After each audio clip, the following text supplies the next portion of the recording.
right, welcome everybody to the Rare and Mythic Final Fantasy set review, and a few extras as well. So we're here on day 2. We already did the commons and uncommons, and now we're going to talk about almost the rest of the set. So in this set, there is a bonus sheet. It's a weird one. Let me just describe it here. So basically, it's a bonus sheet that only appears in 1/3 of the packs.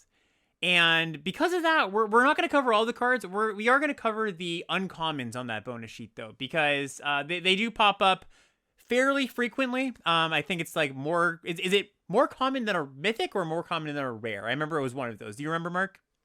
Yeah, so bonus sheet uncommons, like each individual card, you will see slightly more or more or less the same as a regular set rare.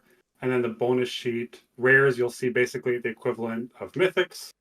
And then the bonus sheet mythics, you're basically never going to see. They're kind of, I don't know if this is actually true, but I would imagine they're somewhat similar to like the special guest cards that you basically never got to see much of. Right, exactly. So for the interest of time, but also the interest of keeping things to the most relevant stuff, we're just going to cover, like I said, those uncommons. And also, before we get into all of that, we also have a nice little bit of bonus content because we're doing this on the Thursday, which means that we already, both me and Mark, new addition to early access, Mark in the early access now, we have some drafts under our belt. So Mark, more than I do actually, Mark really jammed a bunch of drafts in the last 24 hours. So we kind of just want to update some takes from the common uncommon set review, talk about some things that just general format thoughts. So we're going to spend like 10 or 15 minutes, not too long. If that doesn't interest you, of course, just feel free to skip ahead to the next section. But why don't we just start there? Mark, hand it over to you. What were your takeaways? Yeah, well, I mean, I guess I'll start by saying, a big thank you, because the only reason I got to take part in my first early access was due to, your recommendation and invitation. So really appreciate you putting my name forward. Yeah, of course. But yeah, I had totally not even thought about this. Like we did the last couple as a 1-day thing, and I wasn't free on Monday, so we couldn't do the regular like Monday, Tuesday for our 2-day thing. And they used to have early access on Thursday, now it's on Wednesday. So I thought we weren't going to be able to do a part 2. Mm-hmm. And you, thinking outside the box as always, suggested, well, why don't we just do it on the Thursday after early access? And I think this is really cool to kind of give some of our thoughts. So I'll share what I have, and maybe you can let me know if you agree, disagree, and where you might have seen some differences. Because even after watching some other streamers, I already started to notice some things that were different to my own personal experience. Great. Yeah, I mean, look, we have as many as drafts as Mark has jammed, which is what, like 5 or 6 or 7, I think, around there. 6, Yeah. 6, yeah. Still small sample size. So yeah, take it away, and I'll chime in with anything that I think is good to chime in with. Yeah, the first thing I guess I would take as a takeaway was the set felt very balanced. Mm-hmm. So there wasn't one particular color where I was like, oh, I don't really want to start in that color. And there wasn't even one particular archetype where I really didn't think it was going to work. So some of the archetypes that we were a little bit skeptical of during the Tuesday common and uncommon review actually ended up being the ones that overperformed my expectations quite a bit. Right. Notably, I would say the like mana value 4 or greater stuff. So the blue-red theme. Would you agree with that? Like, thoughts on the mana value 4 stuff, or I guess mana spent 4? Yeah, it was all fairly impressive. One card I saw you bumped up in your you had a little thing in the limited level ups Discord, just noting cards you bumped up in your tier list and bumped down. The octopus, the 2/1 octopus, that whenever you cast a 4 mana value worth of spells, it taps something down, keeps it tapped, put its on counter. That card in particular looked pretty impressive to me. Yeah, Ultros impressed me, but also the common, the Sahagin, however you pronounce it. Yep. The 1/3, like I drafted a couple of blue-black decks that were just closing with that card. Like the first one I drafted 1 copy and I played it, I thought I'll try it out, and then it was probably the best card in my deck. Yeah. So in the next time I drafted blue deck, I wanted like 3 of them, ended up with 2. Nice. And they were incredible. So another one that was the blue-red uncommon, the 0/4 that grows. Oh, Shantado, I think it's Shantoto, called. yeah. That thing really impressed me. And then also the black-red was the other archetype we weren't so sure about, with the pinging wizards sitting around. Yeah. And those things were pretty scary. They were. And you don't really want to spend a removal spell on them, and it's like, okay, like, and I think your combat math brains goes like, okay, I've got this clock on them, just looking at the board, like your board versus their board, but you don't actually know how much damage they're capable of when they have 4 cards in hand, right? Because like, how many of those are spells, how many of those cantrip, you know? So yeah, absolutely. I've also did find the black red deck to be a little scary. And well, they also just keep adding creatures to the board, but the creatures are still pinging you because they're like, retrieve the whatever the 3/3 the token that makes a 4/4, or Call of the Mountain Chocobo that makes a 2/2, or their job select cards that also ping you.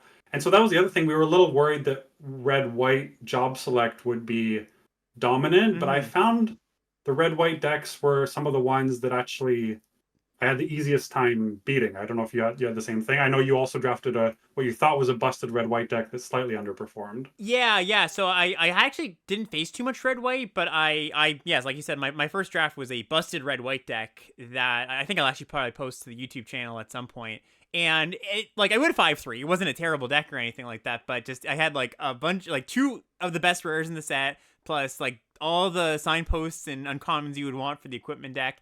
And I lost to just big green things blocking me and then getting outvalued pretty quickly after that.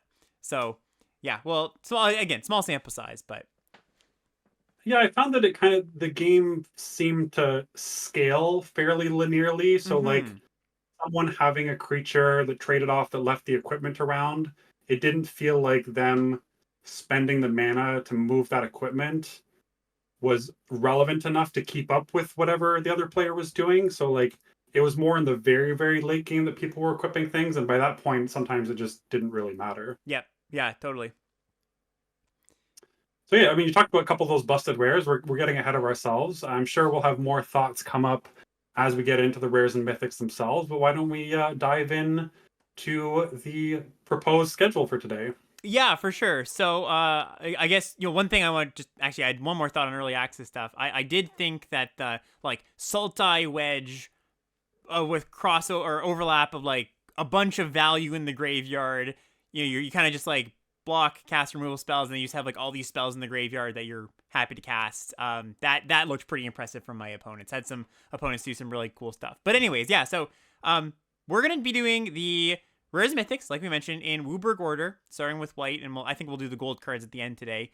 And then at the end of that, we'll get to, I think it's like 12-ish bonus sheet uncommons we'll talk about, and that'll be the day. So yeah, we're going to start with white, starting with the cheap stuff, of course. We've got Siltskin Moogle Merchant as the first rare. So this is a single white mana for a 1/2 legendary creature. Has lifelink and has the ability to tap. Target opponent gains control of another target permanent you control, and if they do, you draw a card. Weird card. Do you have some applications off the top of your head that you think are going to be good for this card? Oh, you're setting me up to knock them out of the park, eh? I like I this. got a few. If you So can't come up with them, I can cover it. But no, I'm ready. I'm yeah, do it, do swinging. it. Don't worry. So I mean, the tricky kind of not so unintuitive thing that if you think long enough about the set, you're supposed to do with this is when your saga creatures are dying with that third ability or fourth ability chapter on the stack, you can give them the creature. Mm-hmm. You will still get the effect of the final chapter, but you will be giving your opponent a card that is about to go disappear. So that's probably the most obvious one. You can also, interestingly, give your opponent lands. A lot of these types of cards don't allow you to do lands.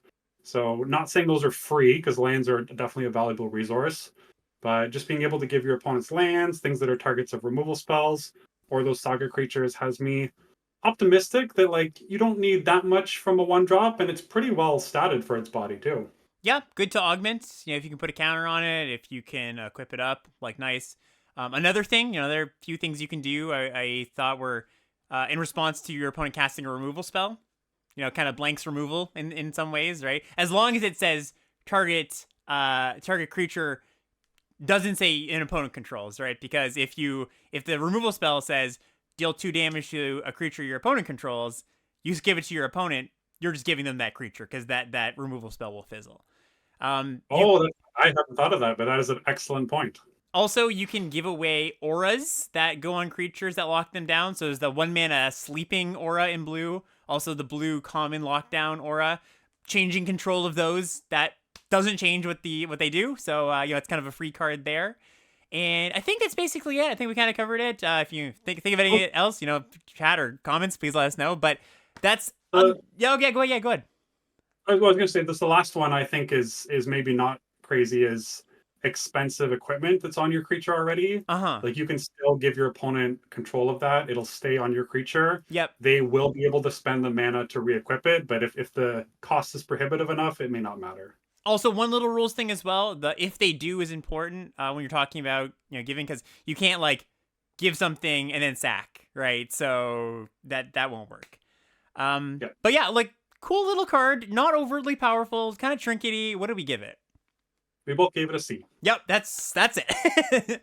All right, next up, I think a quick F. This is From Father to Son. This is 1 and a white for a sorcery. Search your library for a vehicle card, reveal it, and put it into your hand. If this card was cast from the graveyard, you put that card on the battlefield instead. Flashback cost of 4 white, white, whites. Nope, just an F. Yeah, but this is supposed to be an Aether Drift. It would have been interesting, but just enough here. Yeah, definitely. We've got Venat, Heart of Hydaelyn, I'm going to say. This is 3 mana, 1 white, white for a 3/3 legendary creature at rare. It's a wizard, for what it's worth, and that matters sometimes. Whenever you cast a legendary spell, draw a card. This ability triggers only once each turn, and then has the ability 7 tap, exile target non-land permanent, then transform Venat.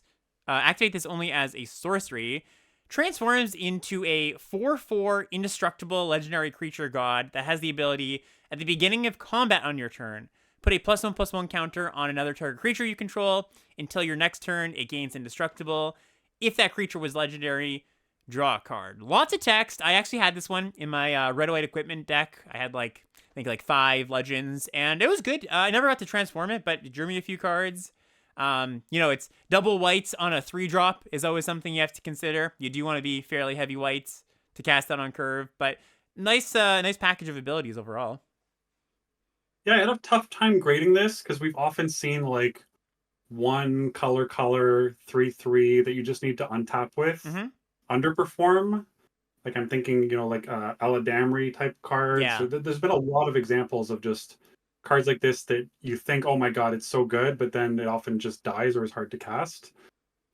So curious where this is going to end up. I could see being super wrong about this in either direction. I gave it a B minus. You gave it a B. Yep, just right around there. And for what it's worth, I did have games that I could not cast it on turn 3.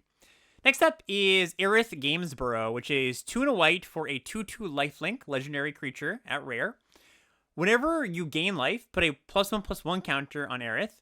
And when Aerith dies, put X +1/+1 counters on each legend you control, where X is the number of counters on Aerith. So we've got a 3 mana 2/2 lifelink that got the Ajani Pridemate ability. Whenever you gain life, put a counter and spreads the love to your legends when it dies. Pretty small to start out with, but it is self-sufficient. So if you can get in the first hit, it maybe starts snowballing, but it's a bit of a tough ask. Yeah, this is one where we have a disagreement by 2-letter grades. I'm, as usual, I'm the lower one. Mm-hmm. I'm always the pessimist. You're always the optimist, but Yeah. that's okay. I just figured being understated means it's not that likely to be able to get it in, and if you do get it in, you still need to have other legendary creatures survive to be able to take the effect. Mm-hmm. There are ways to trigger this, like the white mage's staff. Yeah, it's a nice We'll one. trigger this on attack, so that's a nice, cute way to get potentially multiple counters on at a time. There are other ways to gain life in the set, but I gave it a D plus, and you gave it a C. Yeah, I mean, I can definitely see a deck where you just have 7 ways to gain life, and it's going to overperform a little bit, but I think on average, this is not a card you want to take early. Next up, this one is. This is Dion, Bahamut's Dominant. So this is 4 mana, 3 and a white for a 3/3 legendary creature. It's a knight, which matters here. So it says, during your turn, Dion and other knights you control have flying. When Dion enters, you make a 2/2 white knight creature token. So basically, you're getting 3/3 and 2/2 that are both flying on your turn. Then 6 mana, 4 white, white, tap, exile Dion, return it to its owner's on the battlefield under its owner's control, activate only as a sorcery. Backside is a 5/5 legendary enchantment creature. This is a saga, 5/5 flyer. First 2 chapters, put a +1/+1 counter on each other creature you control. Those creatures gain flying until end of turn. And third chapter, destroy target permanent. Then you exile this saga, transform it back to Dion. It is a rare, by the way. I didn't say that, I don't think, but it's a rare, not mythic. Yeah, probably should have been a mythic. Like, there's always one of Yeah. these in every set. I actually played against this all 3 of my first 3 drafts. Brutal. And I did beat it twice. Nice. So, I mean, you and I have both given it an A+. Uh-huh. But funnily enough, the only time I lost to it was when my opponent played this and then moved. They were playing black-white and then moved the black pay 3 life to move +3/+0 equipment over. And that job select is a knight. Oh, okay. That's cool. Yeah, actually. So it instantly made the thing like a huge power flyer and hit me with it right away, and then untapped and had like 12 power worth of flying and crushed me. So, small interjection here, but I meant to bring this up during the early access takeaway section. The biggest surprises for me in early access came from playing with rares that randomly call it a creature type and interactions with that, just like what you just mentioned. Like, we're gonna get to. I'll talk about when we get to. There's like a red rare. But that's something to look out for. All the like creature types that these rares call out, like those have pop up. So do be aware of them. But yeah, we want to just slap an A+ on it and say maybe it's an A. I'm claiming I beat it twice now, but I wouldn't think it's going to be that easy. I'm very happy to stick with my A+, and I'm assuming you are. Yeah, exactly. Here is an interesting cycle of cards, I think. So the Wind Crystal. This is a cycle of crystals. They're all legendary artifacts. This one is 2 white. It says white spells you cast cost 1 less to cast. If you would gain life, instead, you gain twice that life instead. 6 mana, 4 white, tap it. Creatures you control gain flying and lifelink until end of turn. So these are all, makes your spells of the color cheaper, passive ability, big over-the-top activated ability from tapping it. So when I first saw these cards, I was like, these are too clunky, too bad, no way. Then I gave them a little bit more thought, and then I saw some of them in play. So I don't think these are great, but I do think these are probably playable. What do you think? Yeah, I think I have almost all of them somewhere in the D range except one. Yeah. This one, were pretty similar. I gave it a D-, you gave it a D. Mm-hmm. Just because, yeah, you do need a lot of things to be going right for this one to work. But I agree with you that they're mostly not quite unplayable. Right, yeah, and this is the kind of card that is like boom or bust, right? Like either it's going to do nothing or close to nothing, or it's going to win you the game. And you're going to see this from your opponent, and it's going to win the game for them, and you're going to be like, wow, that card's so good. Like, what are these set reviewers thinking? But it's the average case scenario, of course. So, yeah, we like I said, we graded them somewhere in the D range. I could even see it being a little bit better or a little bit worse. But, yeah, we'll just have to see. Next up, we've got Minwu, White Mage. This is 3 white for a 3/3 legendary creature, human cleric. It's got vigilance and lifelink, and whenever you gain life, you put a +1/+1 counter on each cleric you control. So kind of similar to the other slightly understated rare we saw, where there's ways to make it work. It's slightly it needs some things to go right to happen. Mm-hmm. I gave this one a slightly higher C-, and you gave this one another C. Yeah, it's very similar to Aerith, I think. Like, you're going to have some decks where it's like, oh, actually, this is pretty good in the deck, but most of the time, not a very high pick. We've got Ultima up next, which is 3 white for a sorcery at rare. Destroy all artifacts and creatures, and end the turn. So what this means mostly is that death triggers don't happen. That's kind of the big thing. Is there anything else that matters for? You can't cast another spell, I guess. Well, there are a number of indestructible creatures in this set, so if it was, you could potentially have Wrath and attacked. Like, what I mean, to get your life. Right. Yeah. So I think there's a few other spots where it might be relevant, but the most of the time, the text shouldn't matter too much. Right, and honestly, mostly I think is a downside, rather than an upside. No. Yeah. Yeah, I'd assume so, but I'm not gonna change the letter grade. No, I think even without that text. Agree. So what do we give it? You were more optimistic on this one by 2 grades, so you gave this a C+. I was a little more hesitant on a 5-mana Wrath, although I think the way the set's played out, I might come up on it a little bit. I gave it a C-. Yeah, and it is nice that it can nab artifacts too, like nabs. Not only the equipment, but maybe your opponent has the what's it called? The name's escaping me, but the white artifact based removal spell. That's kind of nice. Or Oracite or whatever. Orisa, yeah, that's it. Next up is Machinist's Arsenal. So this is 4 and a white for a equipment at rare. It's got job select. It says the equipped creature gets +2/+2 for each artifact. For each artifact you control, and is an artificer in addition to its other types. Equip cost of 4.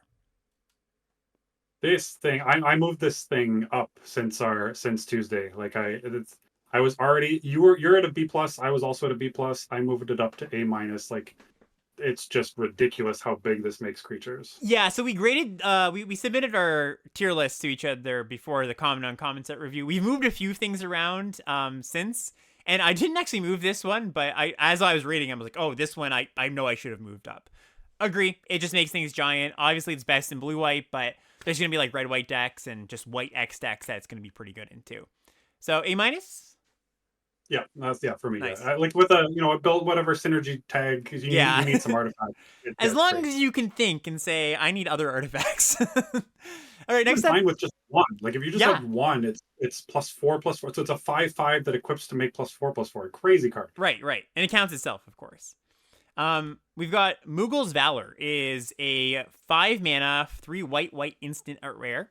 For each creature you control, create a 1/2 white Mughal creature with lifelink. Then creatures you control gain indestructible until end of turn. I had this in a green-white, like go wide overrun kind of deck. Yeah. It was kind of feast or famine because there was games where it won single-handedly, and then there was one game when my opponent was attacking me with Galacats, the 1/3 vigilance that gets +2/+. So that card also really impressed me, by the way. Yes, agree. And so I couldn't really. Like, the best spot for this is if they're attacking you, and then you cast it before blocks, and you make a bunch of indestructible blockers, gain a bunch of life, and win the game. Not so great against flyers. So I think I still like my grade on it. I had given it a B minus, and you were actually slightly lower than me. You gave it a C plus. Yeah, I think just like reflecting the fact that the floor on it is like literal do nothing, right? Not going to be that floor very often, but yeah, another kind of feast or famine card. We've got up next Cloud, Midgar Mercenary. I know Cloud. That's a character I know. So this is white for a 2/1. Like, yeah, Mark's like, who? I still don't know. white for a 2/1 legend at Mythic. When Cloud enters, search your library for an equipment card, reveal it, put it in your hand, then shuffle. As long as Cloud is equipped, if a ability of Cloud or an equipment attached to it triggers, that ability triggers an additional time. It's pretty cheap and easy 2-for-1. We both gave it a B plus. I don't think there's much to say about this one. Yep, definitely. The white, a little bit tough. Here's kind of an interesting one. Very, very powerful. Summon Knights of Round. So this is a 6 white, 8 mana mythic saga creature. It's a 3/3 indestructible, and it's got 5 chapters. With the first 4 being create 3 2/2 white knight creature tokens. So it's a lot of tokens over the course of 4 turns. And then, if you haven't won the game already, last chapter, 5th chapter, is other creatures you control get +2/+2 until end of turn, and you put an indestructible counter on them. So absurd card, ridiculous, but it's 8 mana. Yeah, this one's... So you're 2 grades higher than me again.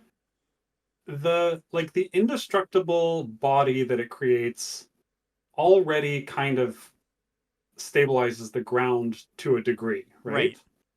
So like making the 3 knights, usually the benefit of something that makes a lot of bodies is that it like stabilizes you, and this kind of already stabilizes the ground. And then it does take a couple of turns for you to win the game. Right, it does. It's not just game over when you cast it. Yeah, so matters. I mean, if your opponent has flyers, your opponent can counter it, they can go under it. So very powerful. I'm a little bit more skeptical. I still gave it a B, which is a pretty high grade. You were up in the A minus range. Yeah, and this is I think I didn't quite want to give it a build around, but all the things that come with an 8-drop, you need to make sure you've got maybe ramp or some amount of that white removal spell that ramps you. So, things that can help you keep hitting land drops, all that kind of stuff. Yeah, and I could see being wrong. There's quite a bit of ramp in the set, so it might be easy enough to cast that it just doesn't matter. Yeah. Moving on to blue, Luizo's Sacrifice. So this is a single blue mana instant at rare. It says, as additional cost to cast the spell, either sack a legendary creature or pay 2. Counter target activated ability, triggered ability, or non-creature spell. Eh. Yeah, Sideboard? you gave it the brave F. I gave it the cowardly D minus. Yeah, maybe a sideboard card. Like it's it's a expensive negate, I guess is the way you want to look at it. Next Yeah. up is Astrologian Planisphere. This is a 1 and a blue job select equipment at rare. And it says the equipped creature is a wizard in addition to its other types, and has whenever you cast a non-creature spell and whenever you draw your third card each turn, put a +1/+1 counter on this creature. Equip cost only 2 mana. This is what I saw in play, and it was very good. I think I probably whatever I graded it, I think I'm probably gonna want to bump it up a little bit. But yeah, it's just a really nice prowess threat that just grows and scales and scales. And my opponent triggered the draw your third card thing too once. I think it was once. So yeah, just a good scaling prowess creature.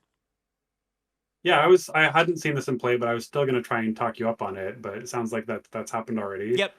So I gave it a B minus, and you came in at a C Yeah, plus. I'll join you at the B minus. Might even be a little better. This is Matoya Archon Elder up next. 2 and a blue for a 1/4 legendary creature at rare. Simple card. Whenever you scry or surveil, you draw a card. Yeah, I had the opportunity to play this in both blue black decks I drafted. One of them I ended up letting it make the cut. One of them I didn't. But I'm not sold on this just because the cards that let you scry or surveil are often already the ones that are providing card advantage. So it's Yeah. not like you need your card advantage to provide more card advantage. Mm-hmm. You want your other stuff to provide card advantage. So I'm sure a lot of uh, people are like, "What are you talking about, Mark? You don't want to draw more cards after you've drawn cards already? That's sacrilege." yeah, I'm like, you know what I mean. I I no don't no think no I I need know. to. I'm just saying. I'm sure there's some people that hurt very much in their soul. That's all I'm saying. Right, like if you're drawing your dreams of Laguna or whatever, Yeah. like casting that's going to get you card advantage. Like if you have time to cast dreams, you're already going to be pulling ahead. It's the times when you don't have time to cast card draw spells that are the ones concerning you. So I gave this a D plus, which I think I'm still happy with. Yep. You gave this a C. Yeah. I also want to note there's actually not that much Scry or Surveil in this set, so it's actually kind of hard to pick up the things that play well with it. I think I should probably bump that card down too. Jill, Shiva's Dominant is up next. This is a 2 and a blue 2/2 legendary creature at rare. When Jill enters, return up to 1 target non-land permanent to its owner's hand. So nice little mana war. 3 blue, tap it, exile Jill, you transform her, act it only as a sorcery. She comes back as Shiva, Warden of Ice, which is a 4/5 saga creature. First 2 chapters, target creature can't be blocked this turn. Third chapter, tap all lands your opponent controls, and then exile the saga, comes back as Jill. I'm happy. Like even if I can't ever cast the double blue side, like I splashed this in my green white deck, Yep. and like only had a couple of blue sources and was still very happy with it just because bounce. There's so many tokens in the set, and you said mana war, but it does hit non-land Oh, permanent, so true. it can hit a whole bunch of types of stuff. Yeah. Was very happy with this. I gave it an A minus. You gave it a B plus. Yep. Yeah. Great card. Gonna be a good first pick. Ooh, here's a really fun one. Memories Returning. So this is 2 blue for a sorcery at rare. Reveal the top 5 cards of your library. Put one of them into your hand. Then choose an opponent. They put one on the bottom of your library. Then you put one into your hand. And then they put one on the bottom of the library. And you put the other in their hand. So basically, you flip over 5, or you reveal 5. You say, I take this one. Your opponent says, you don't get that one. You say, I get this one. They say, okay, I don't want you to have that one. And then you get the worst of the bunch. So you get the best, the worst, and the middleest card of the pile, basically. If your opponent's smart. Maybe if there's of course the times when they choose the wrong card to give you. And also has flashback for 7 blue. Yeah, I had this cast against me, and it just felt miserable. Like, they hit 4 spells in a land, and the funny thing was at the end I had the choice of 2 cards of like which one to give them and which one to bottom, and one of them was the land. And I didn't even know what I was supposed to do for the last choice. Right. They just had more spells in their hand. I don't want to give them ways to cast those spells. Mm-hmm. It's overwhelming card advantage. It hits the 4 mana stuff. Like, I think this card's great. I gave it a B. You gave it a B plus. Yep. Yep. Seems very, very good. And of course, it's a 4 mana non-creature. Gotta call that out. Another one here, the Lunar Whale. This is a 3 and a blue vehicle at rare. It's a 3/5 flyer with crew 1. That's already good. And you may look at the top card of your library at any time. As long as the Lunar Whale attacked this turn, you may play the top card of your library. So kind of some future sight action. Right, because that's for those who haven't seen this kind of text before, you can play the top card, and then that's not just like a one-time thing. You can just machine gun through as many cards as you can cast. Yep, so land, great. 2-drop, great. Maybe you hit a land, you stop, but as long as you keep hitting spells and cast them, there's no stopping it. Yeah, I think this card's... I went 2 grades higher than you, which is rare for us. I gave Lunar Whale an A, you gave it a B plus, and I did see Florida Mun draft this card, and it was incredible for him. Yeah, no, I totally agree. I saw it in play, and I would also bump that up in the A range. Okay, here's the blue crystal, the water crystal. 2 blue, legendary artifact at rare. Blue spells cost 1 less. The passive ability is if an opponent would mill 1 or more cards, they mill that many plus 4 instead. And then the ability is 4 blue tap. Each opponent mills cards equal to the number of cards in your hand. So do we like this one? This is the one I gave an F. Yeah. You gave this one a D. It does mill them pretty darn quickly. You mean for 16 mana? Yes. Is that quickly? although you also okay, yes, it's 60 mana to mill them, but like it's the kind of card you like completely stabilize, and then you're just like, all right, you can devote everything just to surviving. Basically, is the idea. I agree with that. It does win the game for 16 to 22 mana ish. I'm pretty skeptical. I haven't talked you up to D. Okay, fair. Yeah, again, these are ones that we don't have to hem and haw on for too long. They're either slightly playable or unplayable. Next up is Edgar, King of Figaro. This is 4 blue for a legendary creature at rare. It's a 4/5 and says when Edgar enters, draw a card for each artifact you control. And has the second ability, the first time you flip 1 or more coins each turn, those coins come up as heads and you win those flips. That's the commander line of text, pretty much. But the 6 mana, 4/5, draw a card for each artifact you control. That's a good ability. Yeah. There's that like land that lets you flip coins for something. Oh yeah, that's right. Yeah, the saucer or whatever it is. Yeah, but artifacts. I mean, there's treasures in play. There's equipments. There's aura sites. So this, as long as you can build around it, it'll be pretty good in blue-white and maybe some other decks. I gave it a B. You gave it a B plus. Yep. Next up is Summon Leviathan. So a saga creature, 4 blue. First chapter says return each creature that isn't a kraken, leviathan, merfolk, octopus, or serpent to its owner's hand. This is another card that's like, oh wow, that's an octopus. That's whatever. Really noticed that yesterday. Sometimes you get to do a one-sided board wipe. Second 2 chapters, until end of turn, whenever one of those creatures, the sea creatures, attacks, not even deals damage. Whenever they attack, you draw a card, and it's a 6/6 ward 2 creature. Yeah, this thing is great. So it's also just being in blue means like these saga creatures are going to be tricky. In general, people should probably get used to putting a stop on their first main phase when the last chapter hits this. Mm-hmm. Because especially in blue, you could draw your like ice magic as your draw step. And if you don't have a stop set, you're just going to lose your Summon Leviathan. Whereas if you did have a stop, you could actually bounce it back to your hand and like replay it for value again. So a lot of the other kinds of like, I mean, you can crew vehicles before they go away. So a lot of reasons why you might want to have that stop set. But this card was great. I had it with Ultros and Sahagin, which are both Mer types that didn't get bounced, and it was excellent in my blue-black deck. I gave it an A-, and you gave it an A. Yeah, really good card. Up next is Go-Go, Master of Mimicry. This is 2 and a blue for a 2/4 legendary creature wizard at Mythic. It's got the ability XX tap. Copy target activated or triggered ability you control X times. You may choose new targets for the copies. This ability can't be copied. This ability that you're doing cannot be copied, and X can't be 0. And mana abilities can't be targeted. So a lot of riders there. One thing, just, XX doesn't come up all the time, so I just kind of wanted to explain for people who haven't seen this. This just basically means if you want X to equal 1, you have to fill in 1 on each of the X's, right? So if X is equal 1, it's like fill in 1X, 2X, 2 mana total. If you want X to be 2, 2 for the first X, 2 for the second X, 4 mana total. So applications, the obvious one, sagas.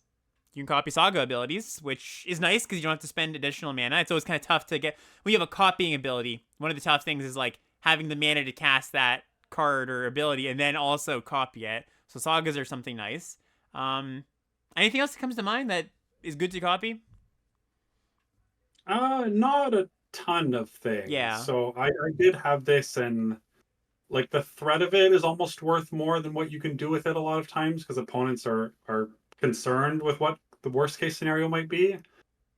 Still like it. I think this card's super sweet. I love that it exists.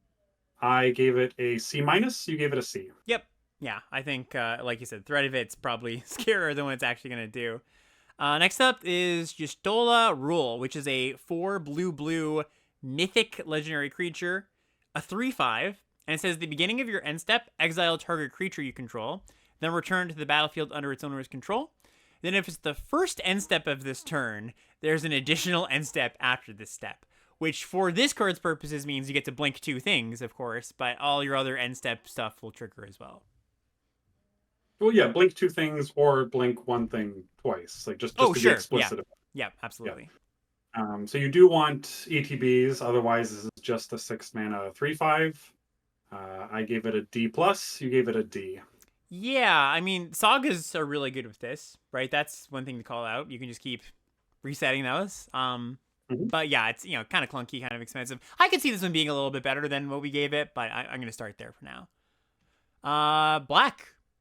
Just going back to the cheap stuff now. Cecil Dark Knight is a single black mana legendary creature at rare. It's got Death Touch, and it's a 2/3, so overstated there. It's got the ability, whenever Cecil deals damage, you lose that much life.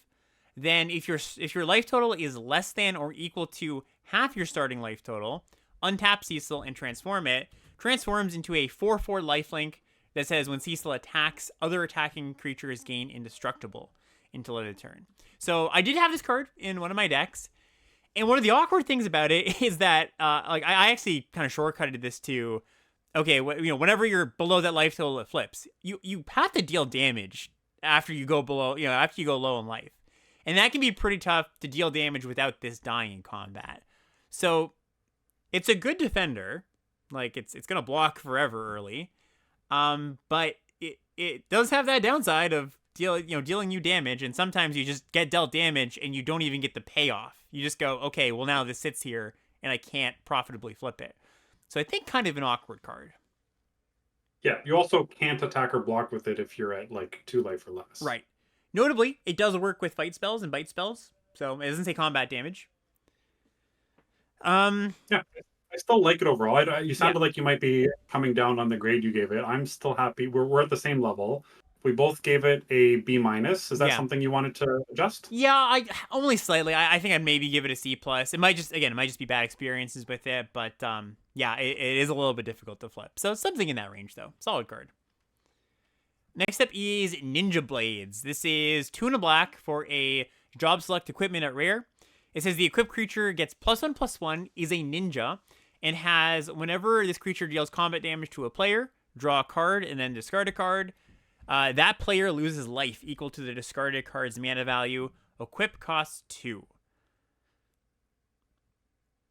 Yeah, there was an uncommon like this too, right? The blue one that made a 2/2 job select that threatens to like, deal damage. This one only equips for 2 instead of 4, which is big. I had an opponent put this on their Tonberry, the like first strike death touch attacker. That's cute. Okay.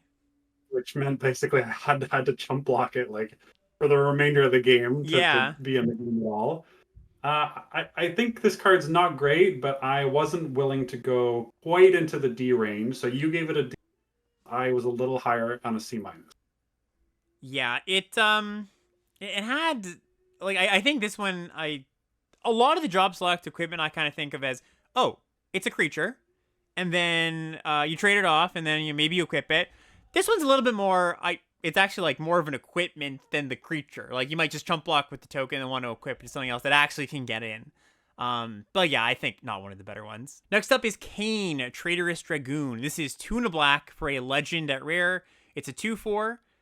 Kane has flying during your turn, and says when it deals combat damage to a player, that player gains control of Kane. If they do, you draw that many cards, create that many tapped treasures, and then lose that much life. What a strange card.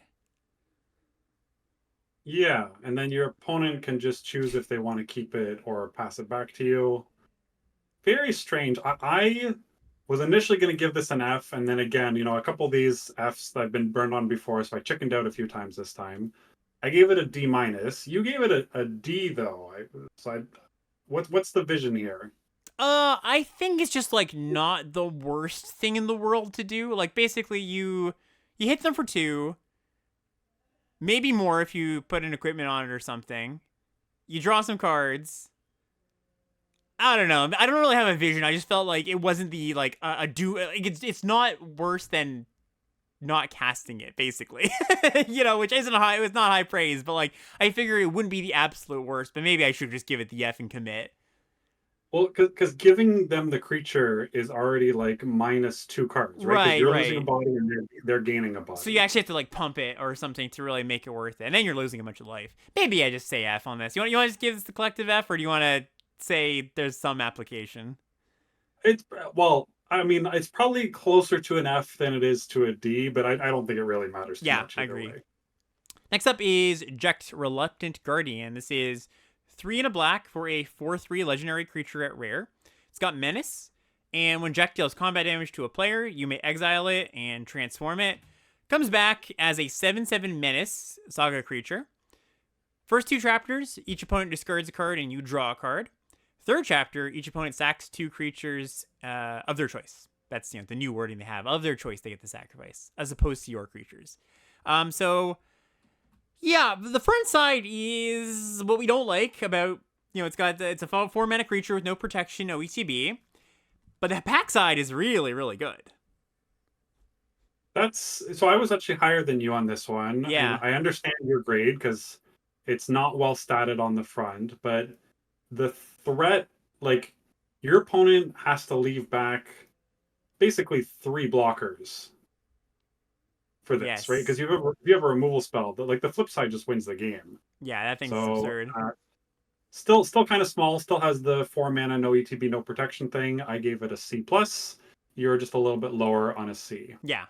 It's again another kind of feast or famine card. We've seen quite a few of those. And here's another one. I think Vincent Valentine is a 2 black legend. It's a 2/2. It's a rare. Whenever a creature an opponent control dies, you put a number of +1/+1 counters on Vincent equal to that creature's power. Whenever Vincent attacks, you can transform it, and transforms into a 3/2 trample lifelink that says when this creature dies, you return it to the battlefield tapped. So it comes back as Vincent. Yeah, so you keep the counters when it flips into the beast, but then when you get Vincent back again, because it's dying, you will lose whatever counters are on it. Yeah, so it's like if it sticks and you can kill something, it's really good. But like it's got the problem with the last card had, but even worse, it's a 4 mana 2/2. Yes, this dies to a shock or a stiff breeze. Ugh, yeah, and that exactly is what happened yesterday. My opponent was pressuring me fairly well. And then they played this on turn 4, and I killed it for cheap and played a creature and I stabilized. So, that downside definitely exists. Yeah, I'm not a huge fan of these types of designs, like just having them like either be insane or not, depending on if there's exactly a timely removal spell. Yeah, for sure. But it is what it is. You gave it a C-. I gave it a C. Yep. Same mindset, I think. Here's the black crystal. 4 mana makes your black spells cheaper. If a non-token creature an opponent control would die, you exile it instead and you gain 2 life. 6 mana ability, tap it, put a creature that was exiled with the crystal onto the battlefield tapped under your control with 2 additional +1/+1 counters on it. So I faced this one. I beat it, but only narrowly. This was with my red white equipment aggro deck. Again, I don't think it's amazing, but I think this is one of the playable ones. I'm optimistic about this one. Yeah. I went up to a D for this, and I could see that being too low. Like there's something there. Yeah, like the no death triggers matters sometime. The life matters. Like coming back tap was actually the thing that killed my opponent. So that's a real downside. But making the creature bigger matters. So yeah, again, I think this one is on the slightly playable side of things. Next Yeah, up, and I don't oh yeah, think that you're great for it. We were both on a D actually. yeah, both on a D. Next up is Zodiark, Umbral God. This is black, black, black, black, black. So 5 black pips for a 5/5 legendary creature god at rare. Indestructible. And says when Zodiark enters, each player sacrifices half the non-god creatures they control of their choice, rounded down. Whenever a player sacrifices another creature, put a +1/+1 counter on Zodiark.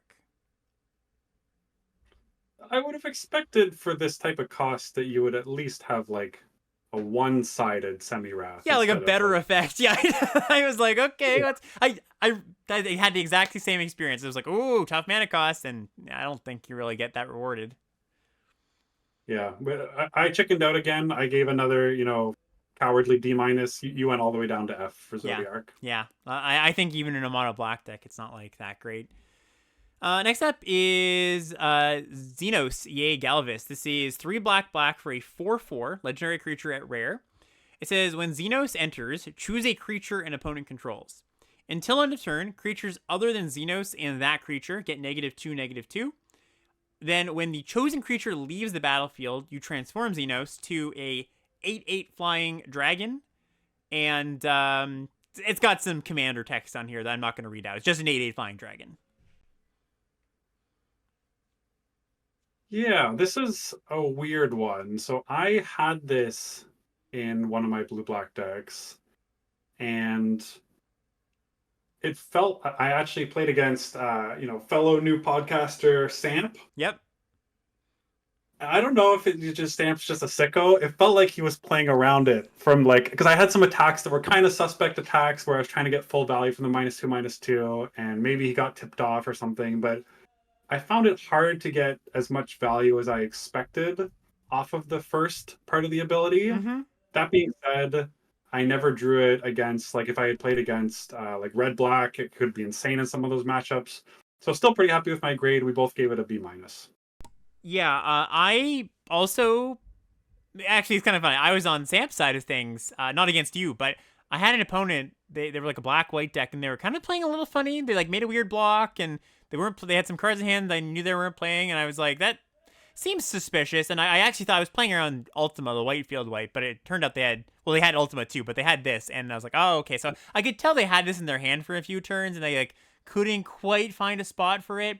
So yeah, a little bit awkward, but I agree, still a pretty good card. Next up is Summon Primal Odin. This is 4 black black for a 5/3 vanilla saga creature at rare. First chapter, destroy target creature and opponent controls.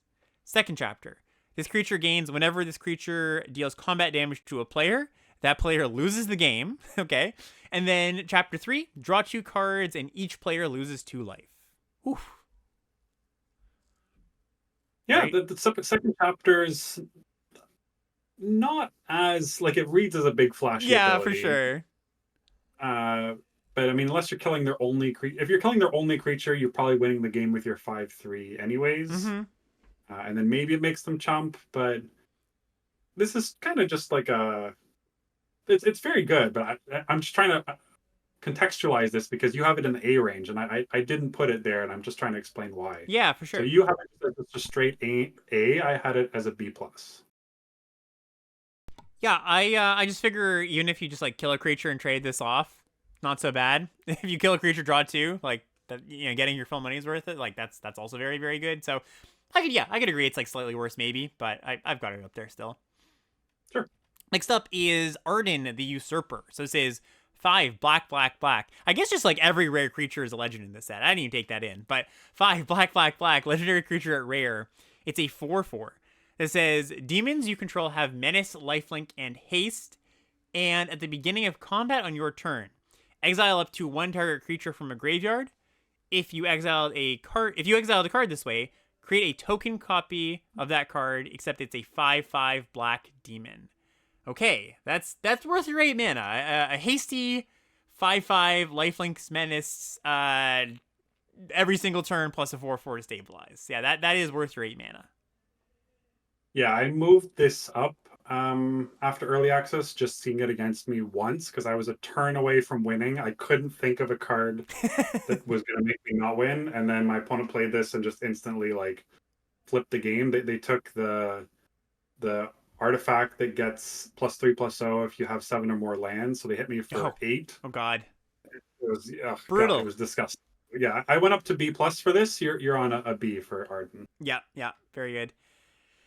All right, old timer here. Bob, Dark Confidant. This is at Mythic this time. 1 and a black for a 2/1 human wizard. At the beginning of your upkeep, reveal the top card of your library. Put that card into your hand. You lose life equal to its mana value. So how does old Bob, stack up these days? It's risky to play. You pretty much want to, like, often the thinking is, okay, this thing's going to stick around and win me the game. But with Bob, if you've drawn 1 or 2 cards, you're often at the spot when you just be like, please let them attack their like 2/2 in so I can trade off with it. And then they don't. Yeah, you're kind of winning when the opponent starts attacking with their Dark Confidant into like your 5/5, right? It's like, oh, I don't think I need to block that thing. Yeah. So I mean, like the way you build around this, if you can, is like you just have as cheap cards as possible, right? You don't want to put like 7 and 8 drops in your deck. But at the same time, like, I don't think you should necessarily make too many deck building concessions to this, right? So, like, I think the best home for it is probably like a red-black Wizards deck, or red-black Wizards, where your curve is gonna be fairly small or fairly low. You've got some removal. You're gonna be drawing extra cards, triggering your Wizards. I still don't think it's a phenomenal card though. Yeah, I mean, we often don't talk about much non-strategy side of things, but just on a personal note, I think if they're ever reprinting invitational cards, like you should still use the person who made the cards likeness or some type of homage to them. Yeah, I totally agree. For those who don't know, quick history lesson here. These so Dark Confidant, back in the day, there was a specific tournament that if you won it, you got to have a card where your likeness was put on it, and they actually started doing that again with Worlds. But this was one of the ones from like 20 years ago. And Bob Maher Jr. was the original. That's why we call it Bob. And he's been reprinted a lot of times without his face. So kind of sad, but it is what it is. Next up. From a grade perspective, I gave Bob a D+. You gave Bob a C-. Yes, yeah. Sorry, I almost rushed through the grade there. Next up is Sephiroth, Fabled Soldier, in all caps. I'm sure Final Fantasy fans know why that's the case, but this is a 2 and a black 3/3 legend at Mythic. When Sephiroth enters or attacks, you may sacrifice another creature. If you do, draw a card. Also has whenever another creature dies, target opponent loses 1 life and you gain 1 life.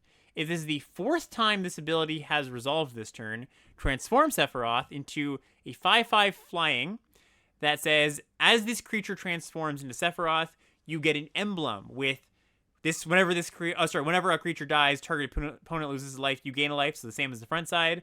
And whenever Sephiroth attacks, you may sacrifice any number of other creatures. If you do, draw that many cards. So just like the best blood artist of all time, and it is actually a blood artist, like it's not just counting your things, it's counting your opponent's things that die as well. And that makes all the difference if you haven't played with this kind of card. Right. And I mean there is at least a way to just machine gun with like the train. Oh yeah, the vehicle they can let you sack, infinite or no limit on how many things you want to sack. Yeah. Yeah, I mean even without that though, I think this card's just a good card. It's got a nice ability. We both gave it a B. Yep. I think that card's great. Next up is Summon Brynhildr. So we're going to the red cards now. This is a 1 in a red 2/1 saga creature. First chapter, exile the top card of your library. During any turn that you put a lore counter on this saga, you can play that card. So kind of like a mega version of the red card draw. Chapter 2 and 3, whenever you when you cast the next creature, let me try this again. When you next cast a creature spell this turn, it gains haste until end of turn. It's only 1 per turn. So 2-mana 2/1 that draws you a card and hastes some things out. This is one of our bigger disagreements, Mm-hmm. and I'm not sure. Again, I'm not confident in my grade, but I'm not confident in your grade either. You gave it a B, and I gave it a C. Yeah, I think it's probably somewhere in between. I did play with this one yesterday too, and it's powerful. Like the second and third chapter, like just hasting out your next threats, like that felt really good. It also just is a really cheap saga for anything that cares about sagas, and there's like when you have the red green uncommon, which I had that reanimates sagas. Like this is a great card for that. Really nice value creature. So yeah, I think it's just a solid card in general. It does have the downside of just being like your 2-drop dies in 2 turns, but I think getting the card back and giving your creatures haste that makes up for it. So if I had to regrade, I think it'd probably be like B minus probably.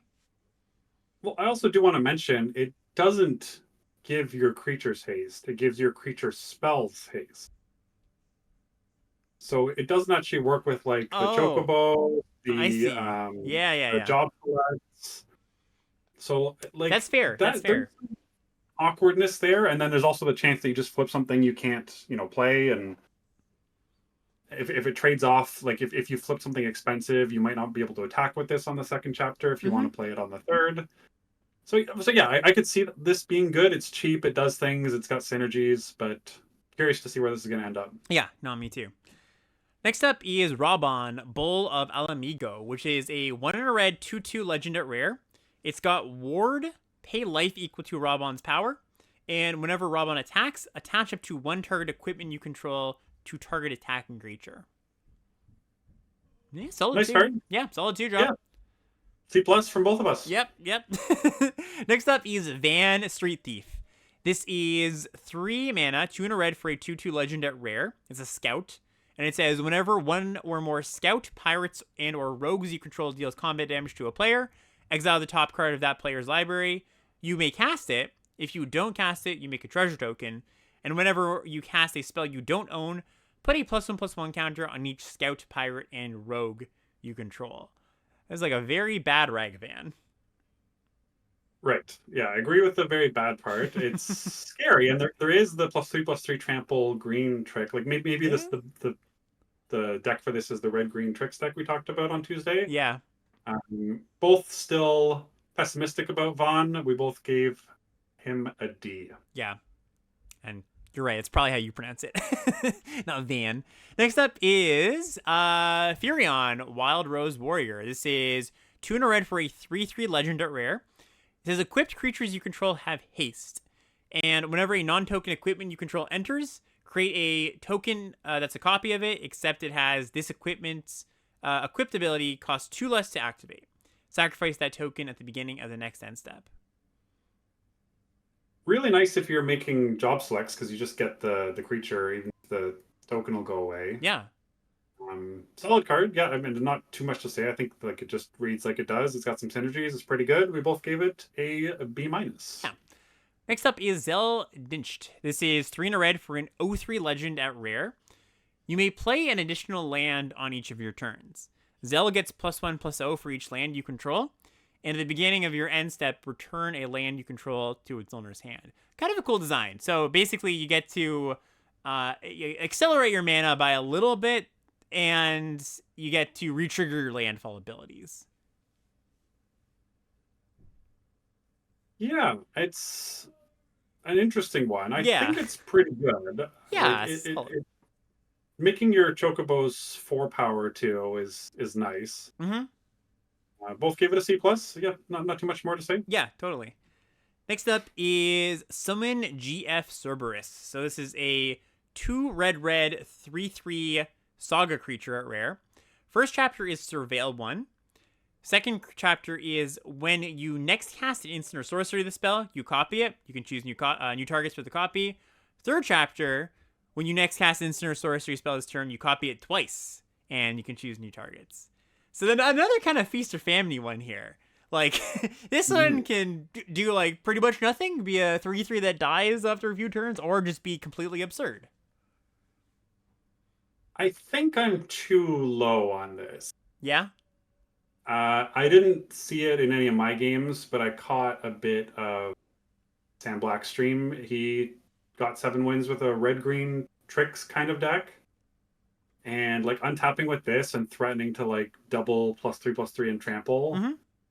was really scary. Yeah. And so I could see this being higher. I gave it a C. You gave it a C plus, but I think I'm a bit too low on it. Yeah. Yeah. Another tough one to grade because it's just like it's gonna very much like game in, game out. It's gonna do vastly different things. Next up is Cypher Almasi, which is 3 in a red for a legend at rare. It's a 3/4. Whenever a creature you control attacks alone, it gains double strike until end of turn. And whenever Cypher deals combat damage to a player, you can cast an instant or sorcery with mana value 3 or less from your grave without paying its mana cost, and you exile that spell. So yet another like expensive, no protection, no ETB, but very scary version of the rare. Well, it does have immediate effect, right? Because it's not when this attacks, it's just when Yeah. you attack. But yeah, it's yeah. So what do we give this one? I think it's a fairly straightforward card. Right. I still like it. It's Yeah. just like interesting that they're doing a lot of these. So I gave it a B minus. You gave it a C plus. Yeah. Yeah, and actually it's kind of funny. There's a card that's very similar to this when we get to the gold cards. I think it's a flavor thing, though. Next up is the Fire Crystal, the red one. So 4 mana, red spells cost 1 less to cast. Creatures you control have haste, and the ability is 6 mana, tap it. You make a token that's a copy of target creature you control. Sacrifice that token at the beginning of the next end step. You gave this one an F, and I normally I say cowardly, but I actually think this one is a D minus. Okay. Again, Okay. there's kind of something there. Okay. I love this. I love that our biggest quibbles this set review have really just been these crystals. Okay, yeah, like I mean, you just said like I agree. I think there is something there. Again, this is one that I kind of, I mean, maybe this isn't consistent with how I graded the other ones, but I thought like, okay, well, sometimes it just doesn't do anything really, but not even doesn't do anything. But sometimes you just like don't really have anything that good to copy. Like you got like a 3/3. But this one, the passive is actually good. That's fair. Yeah. Okay. Yeah. No. I agree with that. I actually didn't see it in that that lens. So okay. Yeah. I'll probably bump it up from my F. So Fire Crystal, enjoy yours, rejoice. Yes. Next one. This one's interesting. Triple Triad is 3 red for an enchantment at rare. At the beginning of your upkeep, each player exiles the top card of their library. Until end of turn, you may play the card you owned exiled this way, and each other card exiled this way with lesser mana value than it, without paying its mana costs. Total trash without that last sentence, but sort of interesting with it. It's a draw 2 with additional upside, like a draw 2 and cast for free. So, Right. Which is pretty big upside. Like that is large upside. Yeah. So Nicole Tipple played this against me. Oh, nice. And it crushed me. It crushed me. Ooh, I love to hear it.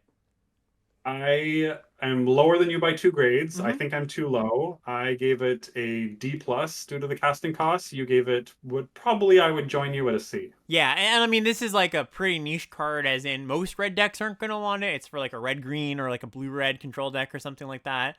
Something that's not planning to kill by turn 6. But yeah, I think it's a real card. I think it has some applications. Next up is Gilgamesh, Master at Arms. So this is a 4 red 6/6 legend, human samurai at rare. Whenever Gilgamesh enters or attacks, look at the top 6 cards of your library. You may put any number of equipment cards from among them onto the battlefield.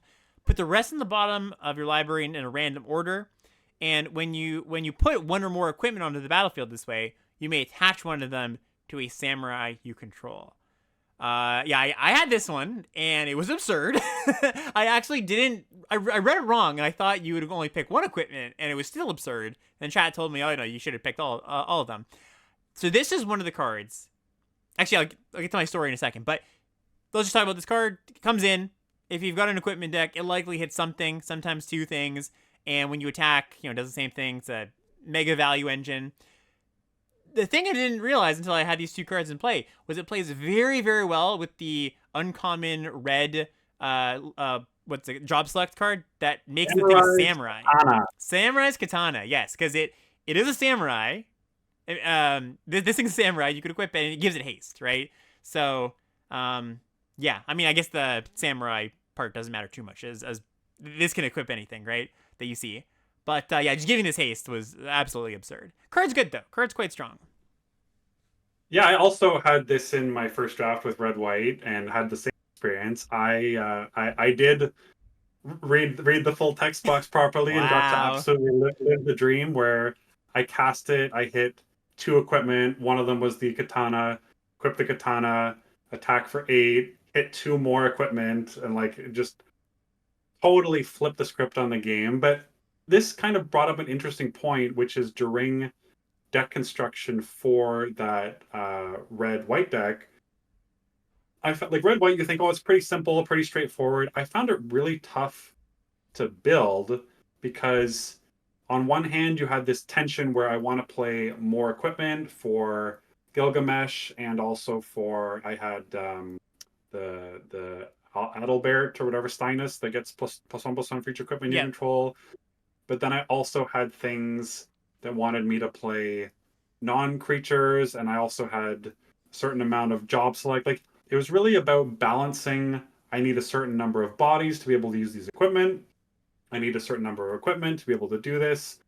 And I found it pretty tricky to navigate the draft and build. So looking forward to drafting this set more if there's going to be that opportunity where even if you know what archetype you're playing, the actual build isn't really going to conceptualize itself until Mm-hmm. closer to the end of the drafting phase. Yeah, I had the exact same experience, and that is interesting because I think we already mentioned red white maybe a little bit worse than we thought. I've heard whispers from some other content creators that are even lower on it than we are, and it might just be the sense or the fact that it is pretty difficult to build, and so just getting that balance right is tricky.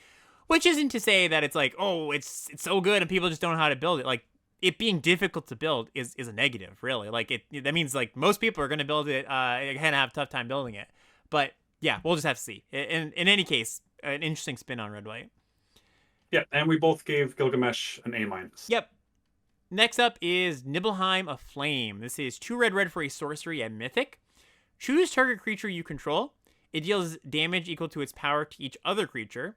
If this spell was cast from a graveyard, discard your hand and draw 4 cards. And it's got flashback for 5 red. Nice card. Like what more do you want on your Wrath than it to be a draw spell also? Like that's Yeah, great. yeah.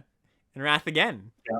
I didn't know where to grade this. I ended up giving it a B and so did you, but I could see it being a lot higher potentially. Yeah, I agree with that. Next up is Clive, Ifrit's Dominant. This is 4 red for a 5/5 legend at Mythic. When Clive enters, you may discard your hand, then draw cards equal to your devotion to red. So that's number of red pips on the battlefield on your side. 4 red, tap it, exile Clive, then you return to the battlefield, transformed, activate this only as a sorcery. Comes back as Ifrit, Warden of Inferno, which is a 9/9 saga creature. First chapter, Ifrit fights up to 1 target creature. Chapter 2 and Chapter 3 are add red mana. And if Ifrit has 3 or more lore counters on it, exile it, then return to the battlefield back as Clive. Sweet. And that third chapter is going to give you a bunch of mana to replay the cards you've just drawn when you flipped it back in. Yeah, exactly. Yeah, it's a really good expensive card. Yep. B plus from me, B from you. Yep. Esper Origins, going to the green cards now. Esper Origins is a 1 and a green sorcery at rare. It says Surveil 2, you gain 2 life. If this spell was cast from your graveyard, exile it and then put it onto the battlefield transformed under its owner's control with a finality counter on it. Flashback for 3 and a green, so 4 mana. Transforms into Summon Esper Madian, which is a 4/4 saga creature. First chapter, reveal the top card of your library. If it's a permanent card, put it into your hand. Second chapter, red. Second chapter, add green. And third chapter, other creatures you control get +2/+2 and gain trample until end of turn. This card really impressed me. I had it in a blue-green deck. Yeah. And it was great, especially when I didn't have like an opportunity to cast the front side, and then my opponent tech-diced me and like Mm, wanted to have me discard a card. I'm like, deal. I will nice. discard that for Origins. Sweet. Because that backside, it might not be intuitive, but the Surveil 2 means you're pretty much like guaranteed to hit on the first chapter. Yeah, exactly. You're gonna, as long as your deck is a good number of permanents, you're pretty bound to hit. And yeah, it's a nice one. Like I think even casting this on turn 2 isn't gonna be the worst. Like Surveil 2, gain 2 life. You're not super sad to do that. Cast on turn 4 sometimes, like just like flash it back. Card's good. Yeah, so I moved it up to join you at a B minus, but I could see it going even higher than that, to be honest. Nice. Is a little bit dissonant as a Magic player. That's a green card named Esper, but you know, whatever. Next up, we've got Tifa Lockhart, which is 1 and a green for a 1/2 legend at rare. She's got Trample, and she's got the landfall ability. Whenever a land you control enters, double Tifa's power until end of turn.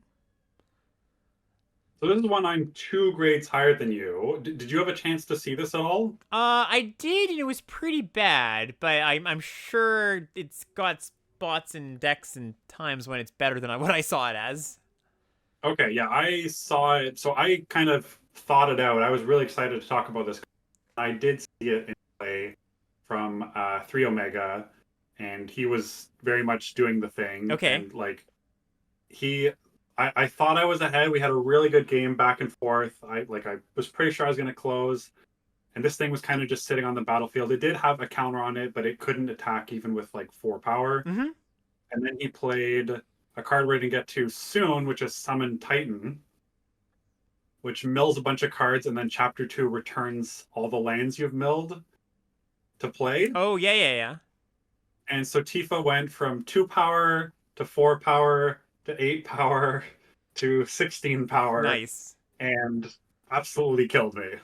So it's a combo card, though, right? Like, it's you can't just throw this into any deck. But like, there's the green common, like, fetch a land, put a +1/+1 counter on something. Mm-hmm. That already, if you play that on turn 3, you're attacking with. So you play a land for turn to get your 3rd land. You get to 2, then you search it. It goes to 3. It goes to a 6 power. Right. Just with that card.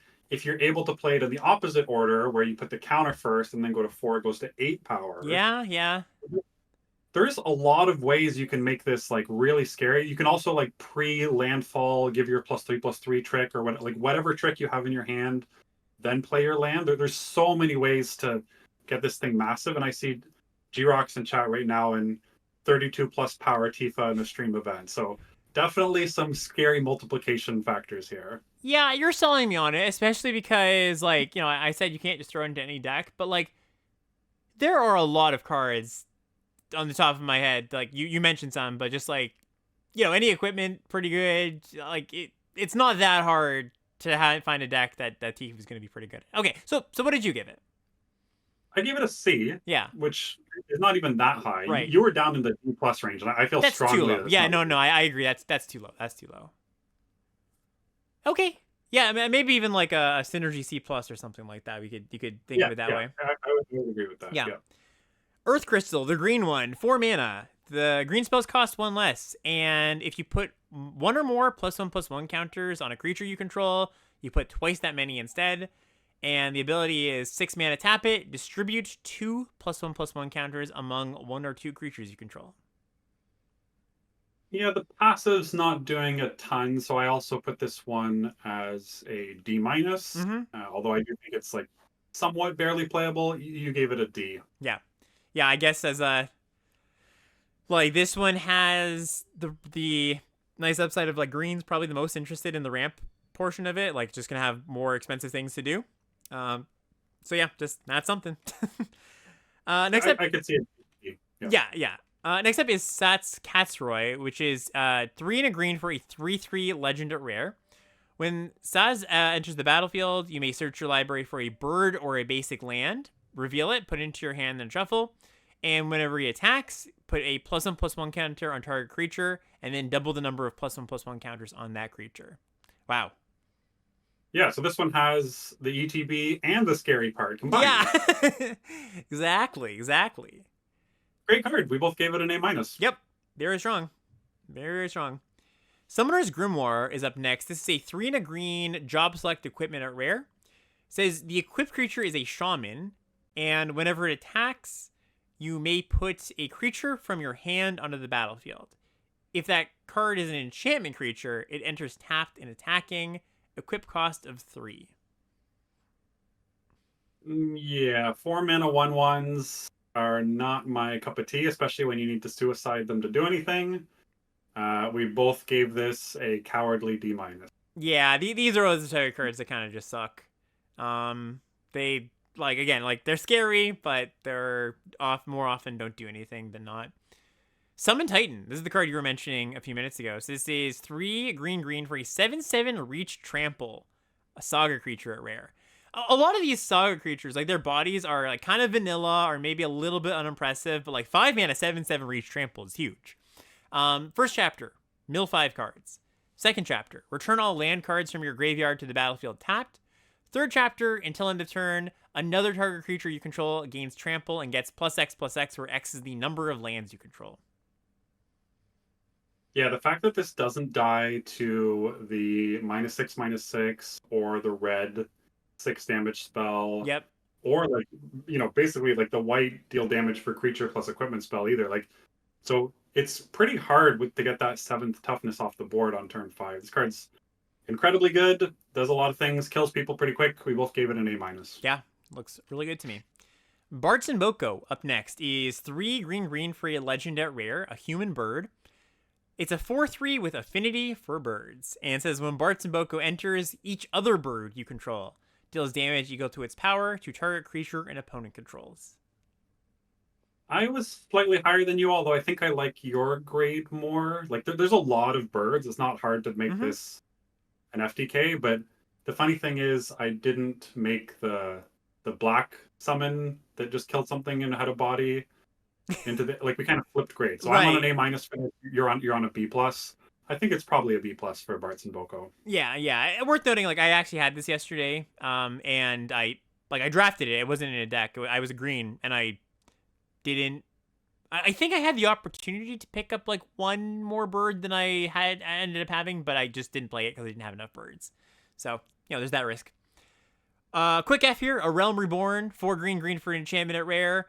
Your permanents have the ability tap to add 1 mana of any color. No, thank you. Move on. Jumbo Cactar. I died to this one. So this is 5 green for a 1/7 at rare. It's got 1,000 needles, which means whenever this creature attacks, it gets plus 9,999 plus 0 until end of turn. So it becomes a 10,000 power creature.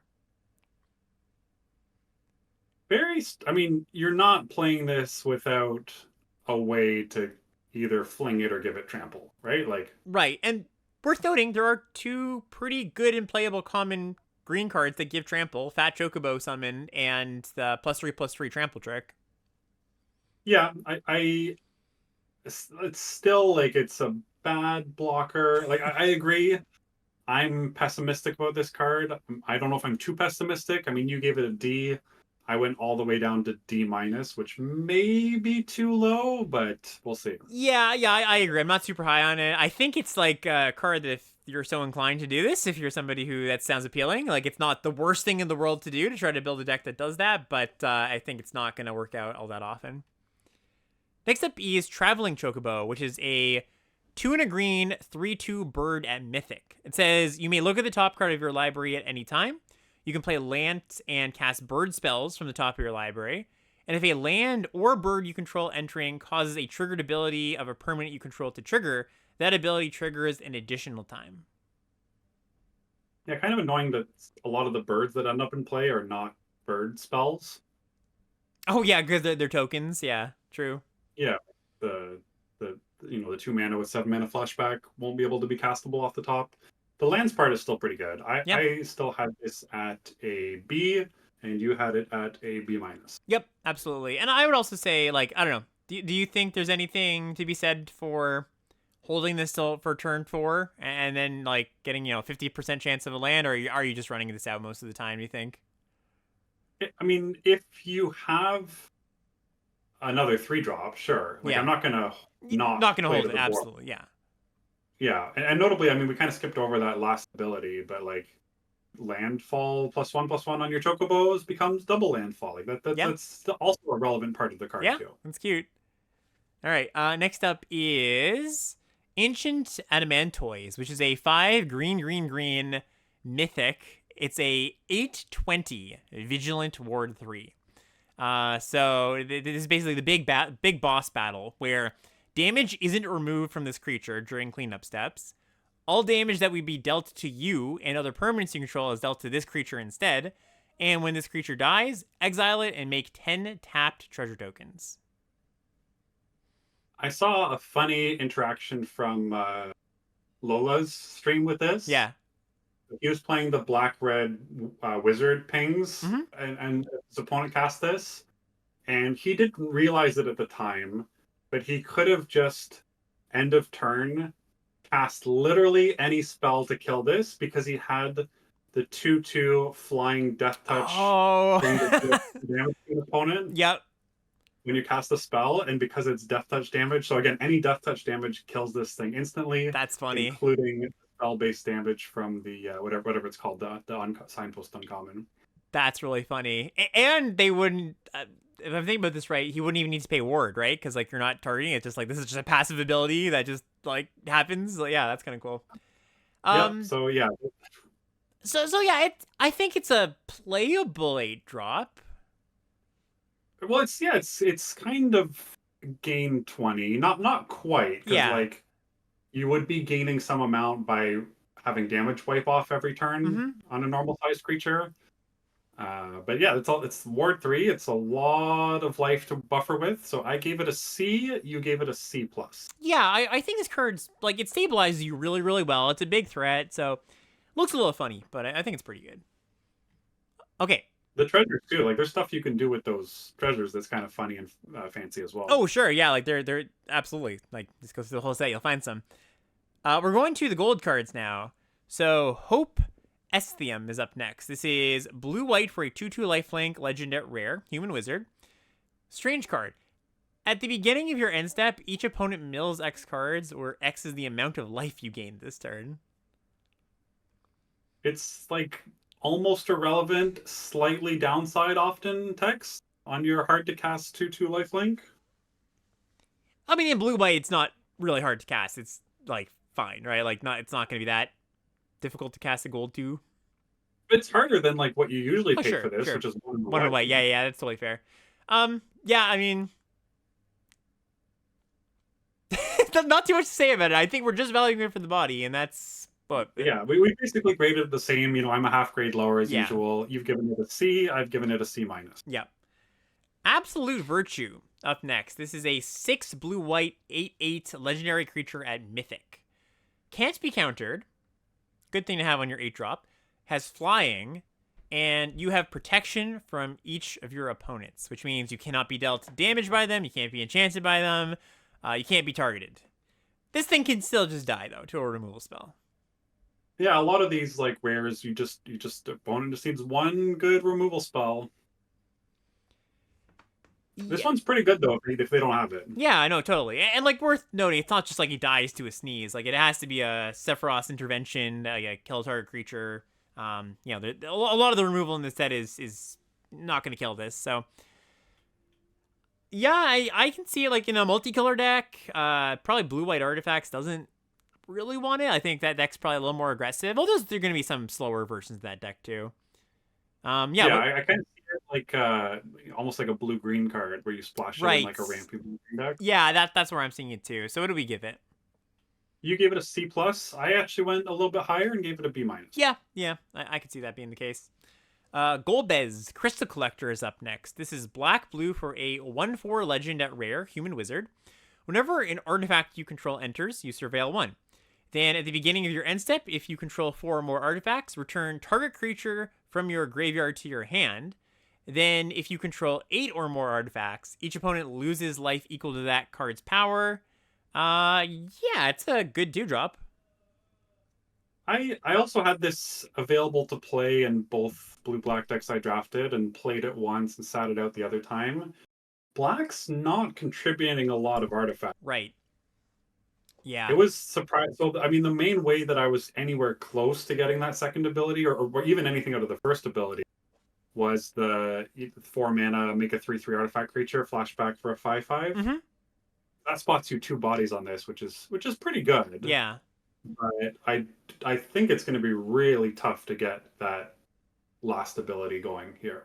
Yeah. So you have to be like I was gonna say a more blue-based deck, but maybe this isn't true. But I almost feel like white is the color that gives you the most artifacts, at common and uncommon. So yeah, I said good 2-drop, but maybe just a little bit awkward to actually put it in your deck or find a deck that's Yeah, it good. still blocks pretty well. It's a Yeah. 1/4 and get you a couple surveils. So I still have it as a C. You have it as a C plus. Yeah. Next up is Zandy. Dark. Oh nope, this is not a real card. This is a intro deck card. Next up is Emmett Schlecht, which unsundered. This is 1 blue-black for a 2/4 vigilance legendary creature at Mythic, also a wizard. A lot of rare wizards actually. I didn't take that in. I said yesterday or on Tuesday, not a lot of actual creature type wizards other than the pingers, but a lot of the rares are. Anyways, 3 mana 2/4 vigilant. When it enters or attacks, draw a card, then discard a card. And at the beginning of your upkeep, if there are 14, big number, 14 or more cards in your graveyard, you may transform Emmet. Transforms into a 6/6 vigilant creature. It says at the during your turn, you can play cards from your graveyard, and if a card or a token would be put into your graveyard from anywhere, exile it instead. Yeah, I also had this one in one of my blue black decks. So you must be thinking, oh, Mark, you had so many rares, but a lot of these cards are kind of at the power level where they're not even top picks in blue black and they're not splashable. So if you are in that seat at the table, you could get past some kind of late, I don't know if we'll call them gifts, but some late surprises in some of these rares and mythics. Mm-hmm. Yeah. Yeah. Because this card, like, I mean, I think you're going to first pick at it of some packs, but it's not just like slam dunk awesome.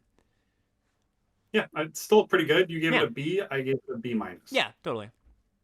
Yeah, chat points out Selch is probably how you pronounce that collection of letters. Next up is Kuja, Genome Sorcerer. So this is 2 black-red for a 3/4 legend at rare, another wizard. At the beginning of your end step, you make a 0/1 wizard token that pings when you cast a non-creature.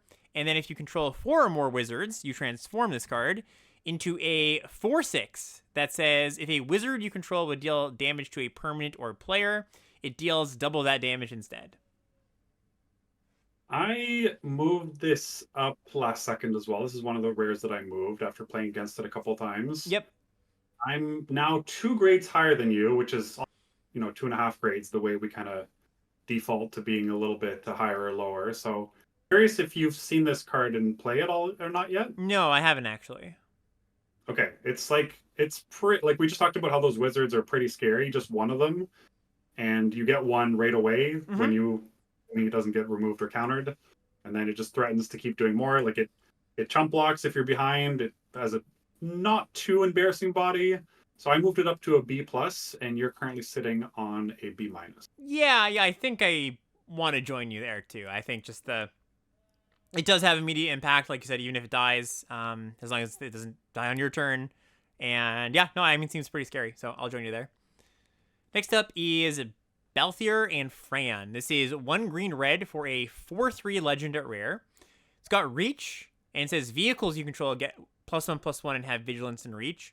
And whenever a vehicle crewed by this creature attacks this turn, if it's the first combat phase, you can pay 1 green-red, and you get an additional combat phase. Very few vehicles in this set, and I don't think any in red or green. But some colorless, though. Some colorless. Yeah, I was just gonna say there's a couple of colorless ones. Yeah. Yeah, I can't think of any in red or green.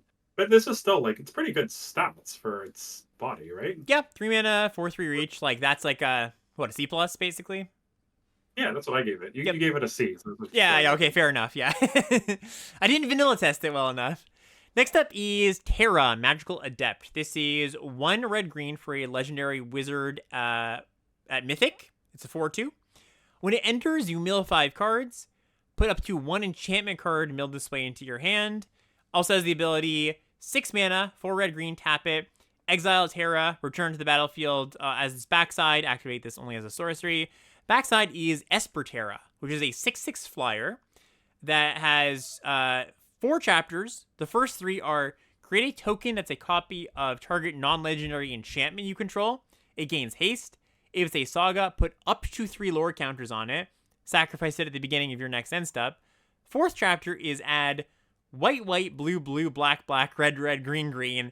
Then you get to exile her and transform her back to her front side.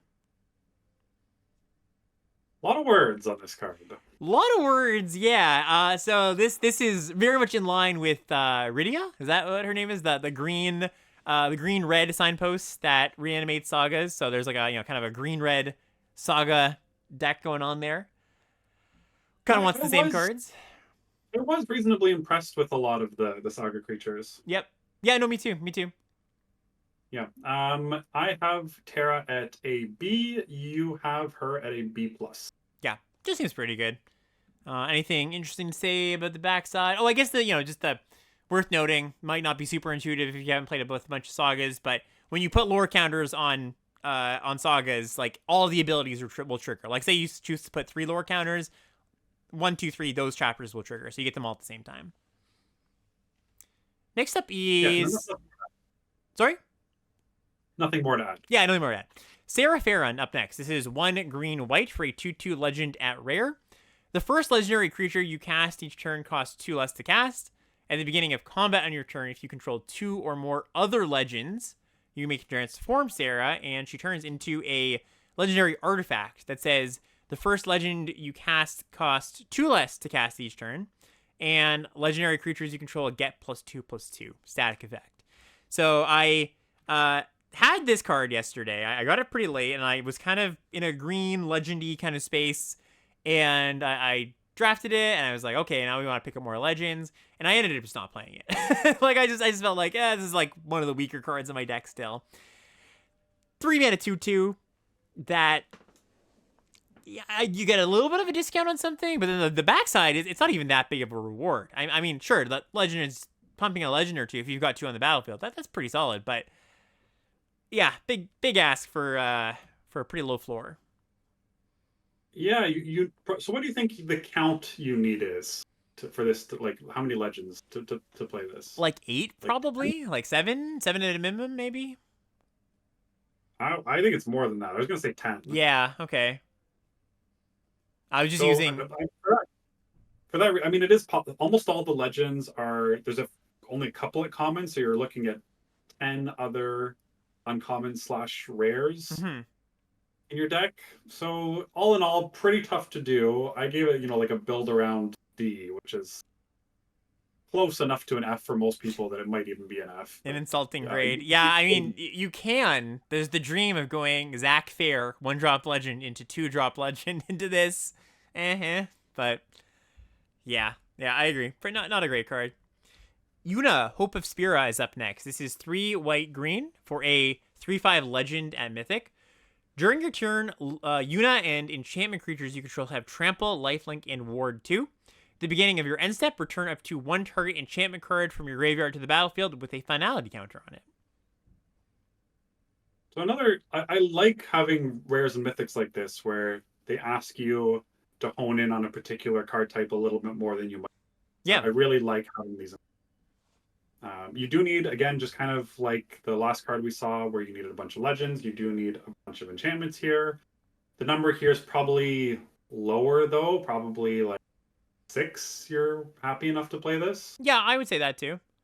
And she's also like, well, I mean, she's not that bad on her own, right? If you literally have none, like, or like you haven't drawn them, let's just say, because I don't think you'd take her high enough. Yeah, Actually lower. You're probably okay with like 3 or 4. Actually, yeah. Like trample, it's 5 mana trample, lifelink, ward 2 on your turn. Like that's pretty solid. So yeah, what do we give it? I gave it a B. You gave Yuna a B+. Yeah, and that's with the thought that you have a deck for it. Squall Seed Mercenary is up next. This is 2 white black for a 3/4 legend at rare. It has the ability whenever a creature you control attacks alone, it gains double strike until end of turn. And when Squall deals combat damage to a player, return target permanent card with mana value 3 or less from your graveyard to the battlefield. So this is the other version of there's like a red rare that it's very similar. 4 mana, 3/4. When something attacks alone, double strike. this reanimates 3-drop creatures rather than casts spells out of your grave. So we're gonna probably give it a very similar grade. I mean, it is harder to cast. Sure. Okay. Yeah. I mean, fair. I think I gave it a half grade lower. So I gave it gave Squall a C. You gave Squall a C plus. Yeah, and we didn't call this out for the last card, but I think probably worth calling out that of course the whole thing is here that because this game's double strike, you deal damage twice, so you get 2 creatures if you have 2 creatures in your grave, and 2 spells for the other one. Next up is Tella, Great Sage, 3 blue-red for a 3/3 legendary creature wizard at rare. Whenever you cast a non-creature spell, make a 1/1 colorless hero token. If 4 or more mana was spent to cast that spell, draw 2 cards. If 8 or more mana was cast, you sacrifice Tella, and it deals that much damage to each opponent. How do you like a 5 mana 3/3, Mark? Well, I had graded this low, and so did you. But after seeing how good the 4 mana archetype played out and like how easy it was to trigger, I'm wondering if we're a little too low, because we both put this in the D plus range, which I understand why. It's a 5 mana 3/3 with no protection, no ETB. But if you get it going, it's not that hard to just keep churning through your deck with this. Yeah, no, totally. Like the card has high upside. Once again, we keep like 5, 6, 7 cards. Boom or bust here, feast or famine. Like this sticks, it's gonna be awesome. If not, you're probably gonna get a really, really bad exchange on mana. And sometimes you're just like getting beaten down. You can't afford to cast a 5 mana 3/3. So, It does play nicely with the shore up, the protection spell. oh, Like, true. on Okay. Yeah. Yeah, I agree. I probably am being a little too harsh on this kind of card. What did you want to give it? I mean, I'd probably, if I were to grade it now blindly, like probably a C minus. Yeah. It's got potential. All right, next up, we've got Vivi, Ornitier. Is that how you pronounce it? Ornitier? Yeah, that sounds right. Vivi Ornitier. This is 1 blue-red for a 0/3 legendary creature wizard at Mythic. 0 cost ability. Add X mana in any combination of blue and red, where X is Vivi's power. Activate only during your turn and only once. And whenever you cast a non-creature spell, put a +1/+1 counter on Vivi. It deals 1 damage to each opponent. Kind of a weird card. Yeah, cool card though. I think it's pretty solid. It's pretty solid. Is it worse than Shantoto though? Shantoto, whatever. Yeah, the one that like draws a card for your 4 mana value cards. Maybe. I mean, there's definitely. I guess this is a very non-answer, but there's going to be some game states where this one's better, and there's going to be some game states where Shantoto's better. So it's not clear to me. This one wants more like cheap cantrips. The other one wants more expensive spells. Yeah. They're not exactly the same card, but Right. Yeah. You gave Vivi a B minus. I went with a C plus. Yeah. Fair enough. We've got Genova, Ancient Calamity up next. This is a 2 black-green legendary creature at rare. It's a 1/5. And says, at the beginning of combat during your turn, put a +1/+1 counter. Put a number of +1/+1 counters equal to Genova's power on up to 1 other target creature. That creature becomes a mutant in addition to its other types. Whenever a mutant you control dies during your turn, draw cards equal to its power. This card is not only incredible, it's also splashable and not rewarding you for the black green, like doing the thing. Yeah, it's just like great in any deck. Play it, good things happen. Like if it was a graveyard themed card, at least you could be like, okay, well the black green player is more likely to end up getting these because they'll be the only deck that wants them. But this is just going to get snapped up. Like you're not going to be rewarded for being the black green drafter by opening this card in the draft because it's not going to make its way to you. Yep. Very good card. We gave it A. I don't think it quite got into the A+ range, but yeah. Next up is Joshua, Phoenix's Dominant. So this is 1 red white for a 3/4 legend wizard at rare. When Joshua enters, discard up to 2 cards, then draw that many cards. Then it has the ability 3 red white. Tap, exile Joshua, return to the battlefield as the backside, activate only as a sorcery, all that stuff. Comes back as a 4/4 flying lifelink saga. First two chapters say this creature deals 2 damage to each opponent, which is lifelink damage, so it drains your opponent for 2. And the third chapter is return any number of target creature cards with total mana value 6 or less from your graveyard to the battlefield. Then exile the Phoenix, bring it back as the Joshua side. Wow, great card. Great card. I went with an A minus, but I think I probably should have joined you at an A. Yeah, just like overstated by a little bit, card filtering, if it ever survives, just, yeah, an insanely good card. Next up, we've got another really good Boros card, Lightning, Army of One. This is 1 red-white for a 3/2 legend at Mythic. Has First Strike, Trample, and Lifelink, and the ability, whenever Lightning deals combat damage to a player, until your next turn, if a source would deal damage to that player or a permanent that player controls, it deals double that damage instead. And of course, the whole idea here is like, well, Lightning has First Strike, so deals First Strike damage, and if you're attacking with other things, that trigger already happened, and then when normal damage happens, those things will deal double damage. Yeah, plays really nicely with combat tricks. Yep. Like, because your opponent kind of has to block this, and then you still get all the abilities you want. You know, the trample, the lifelink, the trigger. So, pretty good card. We went with a B plus for me and an A minus for you. Yeah, and like you mentioned, good with combat tricks, but like just very difficult to block on its own. Like, 3 mana, 3 power for a striker, kind of tough. Next up is the Wandering Minstrel, which is a blue-green 1/3 legend at rare.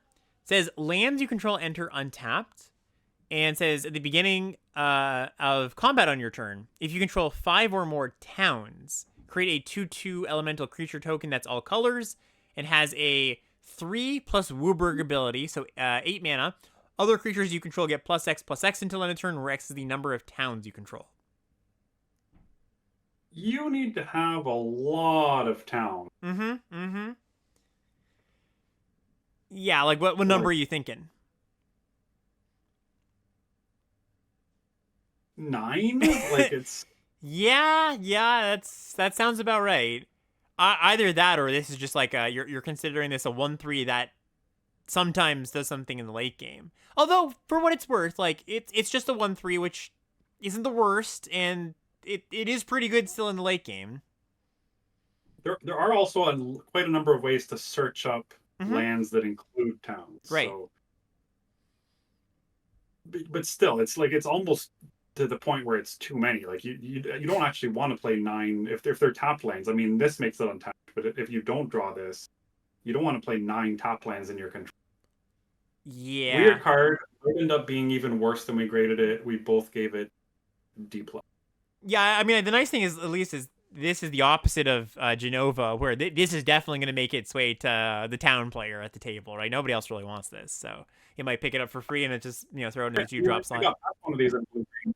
Yeah, I got past one of these in blue green. I still didn't play it. Like, yeah, fair enough. Next up is Choco, Seeker of Paradise. This is 1 green, white, blue for a 3/5 legendary bird at rare. Whenever one or more birds you control attacks, look at that many cards from the top of your library. You can put 1 in your hand. Then you may put any number of lands from among those onto the battlefield. The rest go in your grave. And landfall ability, whenever a land enters, Choco gets +1/+0 until end turn. So just the Chocobo landfall ability. Pretty good. Like, there's a lot of birds, and you can have this be kind of like an ETB when you just attack with one of your other birds. It'll be risky if you're attacking your 3/2 Chocobo token into a 4 toughness creature, and then just like you can hope that you hit a land for this ability and trigger it, and don't just get your thing eaten. But it also it draws a card at worst. Yeah, it's good. Good body. Yeah. 3/5's nice for 4 mana. It's a little awkward because a lot of the decks I expect to play the most birds are probably like green, red, white. That like the blues kind of a bit off. Yeah. I guess right before you said that, I was thinking the same thing. Where it's like this is difficult to find a home for where it's really going to excel, because like the birds are situated in green and red. So it's like 2 different colors in this card. And if you're playing this in like a multicolor town soupy deck, you're not going to be able to max on it. But like you said, it's just attack, draw card, which is still pretty solid. So Yep. yeah, what do you want to give it? We both gave it a B minus. Yeah, sounds about right. Next up is Noctis, Prince of Lucius. This is 1 white, blue, black for a 4/3 legendary creature at rare. Has lifelink and says you can cast artifact spells from your graveyard by paying 3 life in addition to paying their costs. If you cast a spell this way, it enters with a finality counter.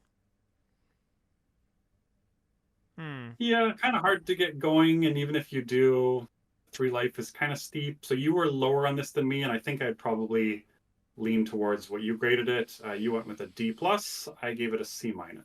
Yeah, it's just like no immediate impact. And like lifelink's nice, of course, but it's a little bit of an awkwardish splash. Like I mean, I'm sure it's not going to be like too difficult splash in your blue white deck, but yeah, just doesn't seem like worth the juice is quite worth the squeeze here for me.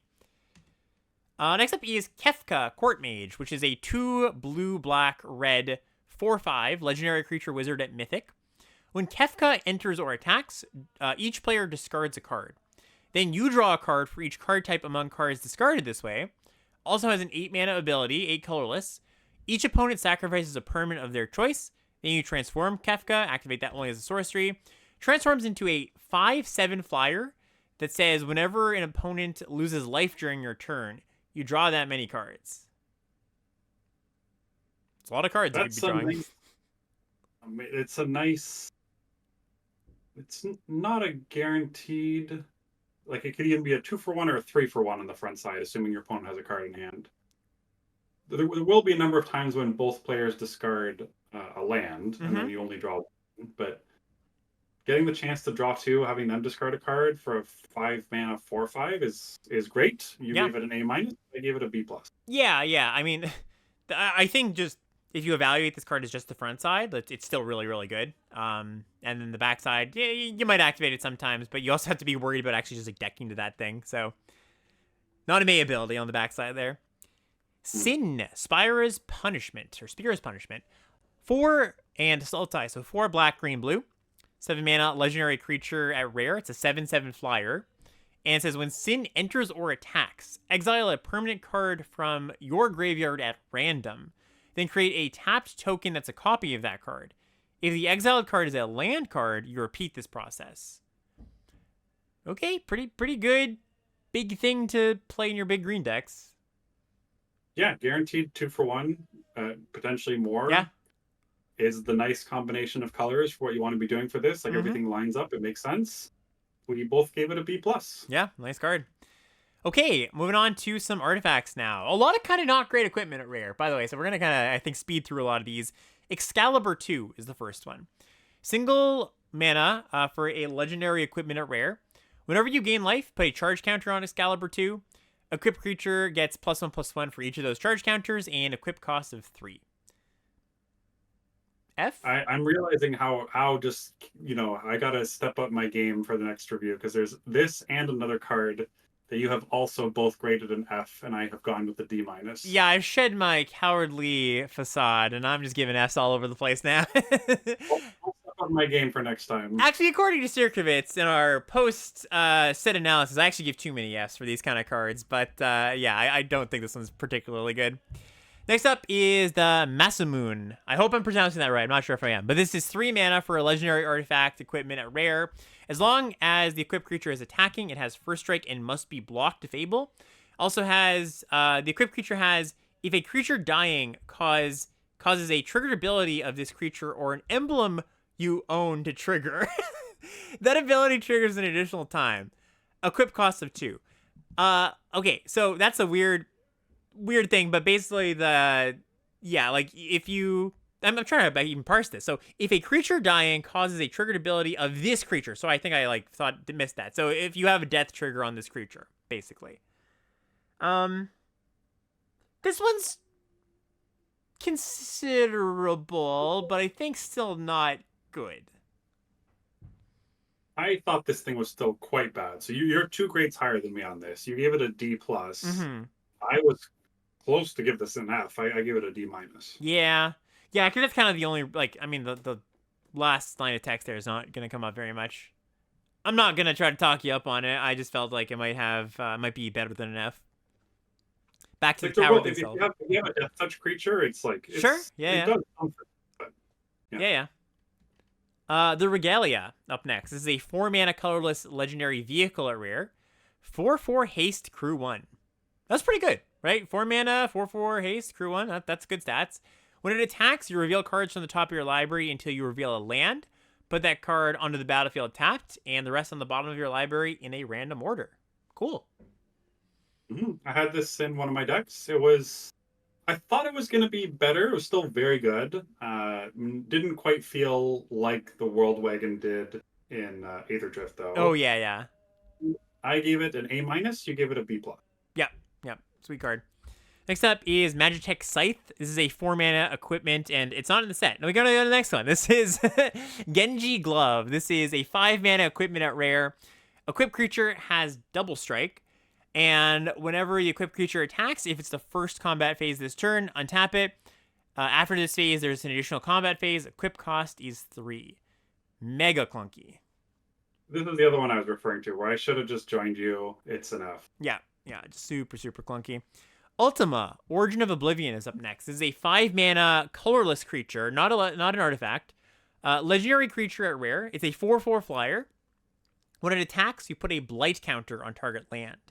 For as long as that land has a blight counter on it, it loses all land types and abilities and has tap to add colorless. And whenever you tap a land for colorless mana, you add an additional colorless. So okay, I mean, it's 4/4 flying for 5 mana. Those stats are okay. Respectable. Not great, though. Yeah, and the ability is minor. Yeah, it's niche. You can maybe color screw an opponent once in a while. Turn off their town synergies, if that matters. I gave this a C minus. You gave it a C. Yep. Area Mental, not what it used to be. Okay, next up we've got Buster Sword. Okay, this is a pretty solid one. 3 mana for a mythic equipment. The equipped creature gets +3/+2. Whenever the equipped creature deals combat damage to a player, draw a card. Then you may cast a spell from your hand with mana value less than or equal to the damage you dealt without paying its mana cost. Equip 2. So kind of similar to Sword of X and Y. Yep. And we have seen both the two recent swords that I can remember not have incredible stats. This one, with there being some extra synergies for playing equipment, I'm still somewhat optimistic. Like it does just straight up draw a card for hitting them, which is pretty good.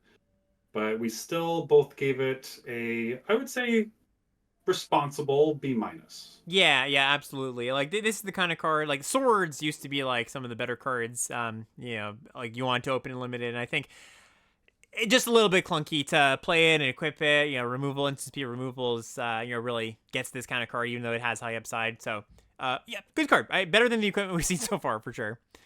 Another quick F, I think. This is a tier and pre-win. This is a 6 mana mythic legendary equipment. Equipped creature has base power and toughness XX, where X is your life total. Equip cost of 5. Again, super clunky. Yeah, we both gave this an F. Cool. Next up is Summon Bahamut. This is a 9 mana, big old 9 mana colorless spell. Again, not an artifact creature. It's a saga creature. 9/9 flyer. 4 chapters here. First 2 chapters, destroy up to 1 target non-land permanent. Third chapter, draw 2 cards. Fourth chapter, this creature deals damage equal to the total mana value of other permanents you control to each opponent. This is just going to be a function of how attainable is 9 mana. Yep. And so the grade is almost just completely dependent on that. We both gave it a reasonably optimistic rating. I gave it a C, you gave it a C+. So if you can cast this, it's going to be incredibly good, but 9's a lot. Yeah, if you want to make a comparison to the white mythic that we saw that was 8 mana, I think that this card is a little bit worse than that card, just as the effects it does, and 9 is like, the difference between 9 and 8 is large. It's much bigger than, like, every mana you add to a card is that much more hard, like much more harder than the last one. So, yeah, agree.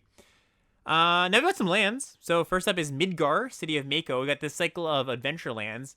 So these are all rares. They're all towns as well, which is kind of cool. The land side of the card, they're all just, they come in tapped and they add the color of the mana that they are. So black in this case. The adventure is Reactor Raid, which is 2 and a black for a sorcery. You can sacrifice an artifact or a creature. If you do, draw 2 cards. Kind of nice just having that buyout. It's kind of like draw 3, right? Because you still get the land on the adventure. Yeah. So you're only down, you're up 1 card instead of being net even. Mm-hmm. We both gave this a C+. Yep. Just a nice little value add to your deck. Balam Garden, Seed Academy, is a blue-green dual land. It's a town, not rare. Enters tapped, adds blue or green. Has the ability 5 blue-green, tap it, transform this land. This ability costs 1 less to activate for each other town you control. Backside is a 5/4 flyer, legendary vehicle, crew 1. And when it attacks, you draw a card. I had this in my one of my blue-green decks. It was incredibly good. I was thinking of moving this card up. Mm-hmm. The fact that you can tutor for this with the common, because it's a town, it was so sick. Oh, I didn't even think about that. Yeah, that's great. No, you're totally right. Great. Yeah, it's also instant speed activate, so you can kind of just leave all your mana up and then flip it. Notably, the vehicle is tapped because it is a tap, so you can't block with it. Yeah, I can't ambush them. Yeah, but we both gave it a B, and I think I honestly might even move it up to. Sorry, what was that last part there? I said we both gave it a B, and I think it honestly could be a B+. Yep. Yeah. I had this. I didn't have this, but my opponent had it, and it was just like taking time bomb. I was like, okay, I've got to save this removal spell for that thing, and then they played something else that I had to spend a removal spell, and I'm like, okay, crap. So yeah, really strong land. Clive's Hideaway is up next. This is a colorless rare land. It's got Hideaway 4, which means when this enters, you look at the top 4 cards of your library, you exile 1 face down, then put the rest on the bottom in a random order. Taps for colorless and has the ability to tap. You may play the exiled card without paying its mana cost, only if you control 4 or more legendary creatures. Can we just give this an F? Colorless land that has a very tough activation cost. I did not give this an F. Okay. I think that these like utility towns that are fetchable, like all the towns are fetchable by multiple cards in them. There is a dream there. Getting a free card out of your land is like a pretty big deal. So I'm gonna optimistically give this like a build around D, but the stats are not going to be kind. Yeah, I mean, 4 legends is a lot. Like, even in the set that's loaded with legends, just like keeping that many legends in the battlefield is tough. So I will stick with my F, but yeah, I guess some of my optimism is rubbing off on you here. Next up is Lindblum Industrial Regency. So this is the red version of the Adventure Towns. And the Adventure side is Mage Siege, 2 in a red for an instant. You make a wizard token that pings the 0/1 wizard tokens. And yeah, that's it. That's, yeah. We get a wizard token for 3 mana. I probably could see moving this one up as well. Like, those wizard tokens were really good. Yeah. We both gave this a C+, but I could see this going into the B- range. We've got Ishgard is the white one. Ishgard, the Holy Sea. The adventure is 3 whites for a sorcery. Return up to 2 target artifacts and or enchantment cards from your graveyard to your hand. This one actually disappointed me. Mm-hmm. Like, most of the artifacts in white decks are equipment that are not going to go to the graveyard.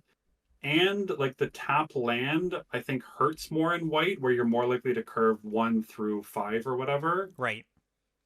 So we both gave this a C, which is already lower than the other ones, but I think I could even move lower than that, potentially. Yeah, this is the one I think I was just the least impressed with in general.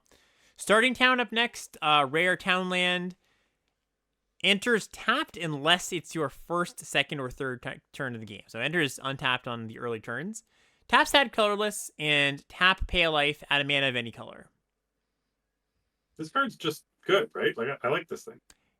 Yeah, it's kind of two bad tastes that actually kind of taste good together for once, where we don't like colorless lands, and we don't like paying life for our lands, but I think, like, needing to, like, if you need the color, okay, sure, and it taps for colorless other times. Like, it's bad when you have a land that you need to pay a life for every time, but yeah, most of the time you won't need to. Yeah, I wouldn't play this in a 2-color deck. Right. Unless you like specifically need the town. But any type of splash, I'm happy to take this like pretty highly, I think. Yep. And we both gave it a C plus.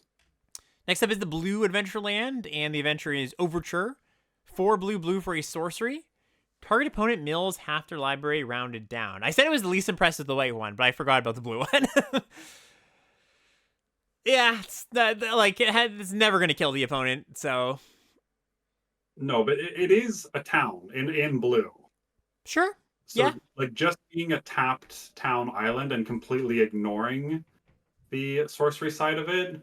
I think we both graded it D minus. I think it's going to be played in some blue decks, okay, like the Omega or whatever. The yeah, 7-drop wants you to play this. It's probably something like a D. yeah, okay. No, fair enough. I agree. I agree. I think I shouldn't have given it the straight D. Zanarkand. That's it. Zanarkand is the green one.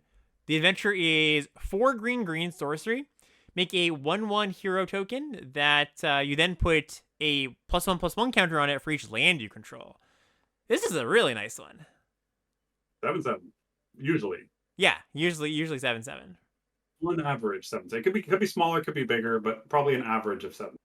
It is, I guess, a little awkward. I mean, not awkward, but it's something this is different than some of the other ones. Where this one, the other ones you can imagine in your opening hand, like, okay, I'll just save this, and I don't have to play my land here. I'll just make a wizard on turn 3, even if I'm like a little bit land light. This one's very much like, okay, if it's your opening hand, you're probably just playing it out. Yes. Yeah. Yes. Do not hold this just for the like. If you need the land, play the land. Yeah.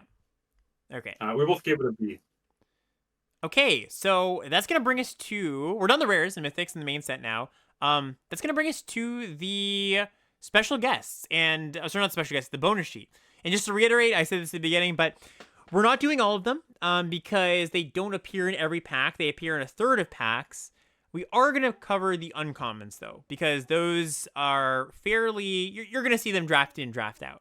Also, for completionist sake, I'm sure I will do some content in the coming weeks covering all the rest of them, on some video. So if you're looking for that, great. I will have it. There's also the tier list that we are posting along with this episode. We graded all the cards there, so if you do just want a quick grade.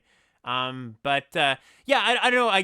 This was prompted by Mark. Mark was like, we really should talk about these uncommons. Anything? Do you want to just give a quick word on your experience with those yesterday, Mark? Well, so these are pretty much as common as main set rares. Right. So you will see them. Some of them you will see even more often because some of them are not great, so they're going to be passed around the table. So they will be noticeable in packs. And I'm also just like, I'm typically a fan of bonus sheets. They give you more options to change things around with some of the deck building possibilities, and just having a bigger set gives you more interesting types of combinations. So yeah, I thought we'd at least do just the uncommons, which are, again, roughly equivalent to main set rares today. And then the rest of them, of course, are in the tier list for anyone who wants to check out the links, so you can get access to those as well. Yeah, and there's not that many. It's like 10-ish. So we'll just go through them here. First one is Wall of Omens, and this is 1 and a white for an 0/4. It's a defender, and it says when it enters, you draw a card. Not really on white's main plan with a lot of these, but still a pretty good card. Easy card advantage. I gave it a B minus. You gave it a C plus. Yeah, powerful card. Like this, if you're a controlling deck, this is exactly what you want to do on turn 2. But yeah, I gave it a little bit of a lower grade because not a lot of white decks are going to want it. Stroke of Midnight is 2 and a white for an instant. Destroy target non-land permanent. Its controller makes a 1/1 white human creature token. You give this a sideboard grade, which I can understand. I went with just like a D minus. Yeah, and this is one that every time one of these kind of cards comes up, people are like, "Why is that so bad?" Seems pretty good. Like, it's very easy to underestimate how bad it is for you to give your opponent a 1/1, even if you get the flexibility of destroying everything. It's just so much worse than a removal spell that doesn't give your opponent something. They can trump with it. They can double block. They can equip it. They can sack it or something. So yeah, really, really big downside. When you're not playing Commander, that is. Next up is Danitha. Danitha is a 2 and a white 2/2 legend First Strike, Vigilant, Lifelink, or an equipment spells you cast cost 1 less. This one is on plan, and for that reason, we both gave it a C+. Yeah, very solid card. Brainstorm, classic. Single blue mana for an instant. Draw 3 cards, then put 2 cards from your hand on top of your library in any order. So do you think you need ways to shuffle to play this, or no? Yeah, as well as the eternal limited question of, Brainstorm, classically very, very good in constructed formats where you can shuffle more often. I think you probably could get away with it, but I don't think it's going to be a good card in your deck. Like if you wanted to play it, if you had any reason, like if you're blue-red, let's just say, you want another non-creature for the few cards that, or maybe like, some Grixis deck, I could see it. But I do think you ideally want a way to shuffle. It will not live up to a Brainstorm if you're used to that kind of card and how good it is if you can't shuffle. Yeah, there are some ways to shuffle, and there's also there's at least 1 or 2 ways of or cards that want you to draw like your third card of the turn, Right. which this triggers as well. So I think I'm still not unhappy playing this in just like a blue deck as a cantrip. I give it a C. You gave it a C minus.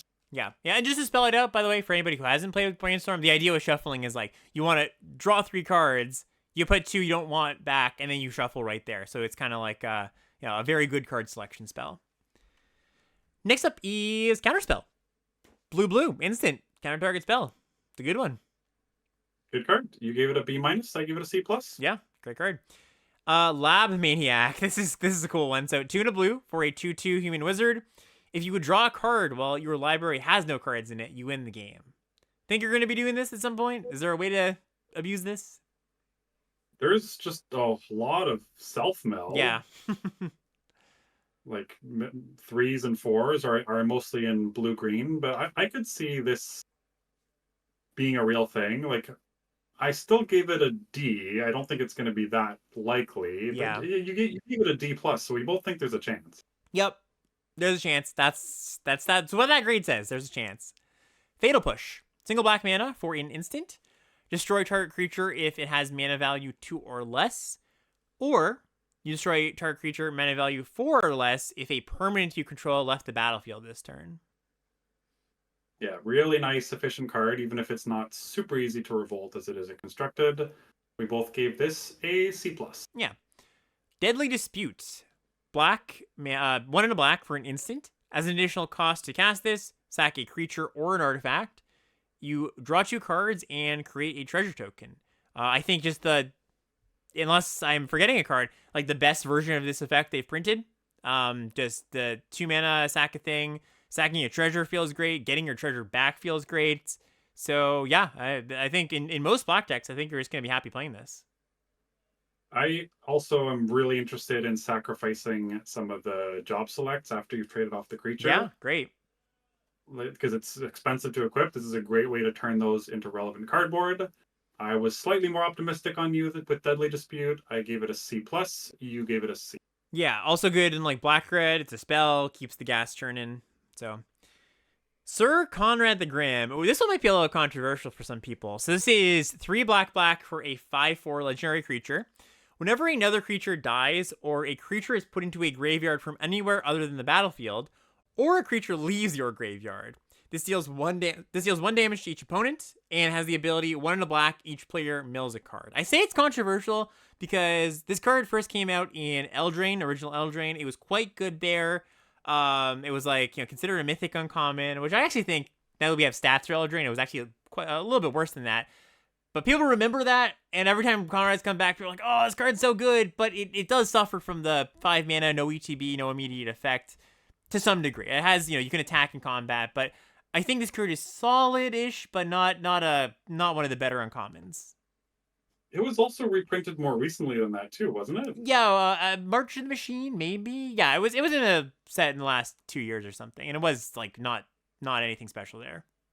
Yeah, I think fine, but not exciting. We both gave him a C. Yeah, exactly. Like, this is the kind of card where on a stalled up board, it's gonna win pretty handily. But like on curve, it's kind of just like your average 5-drop.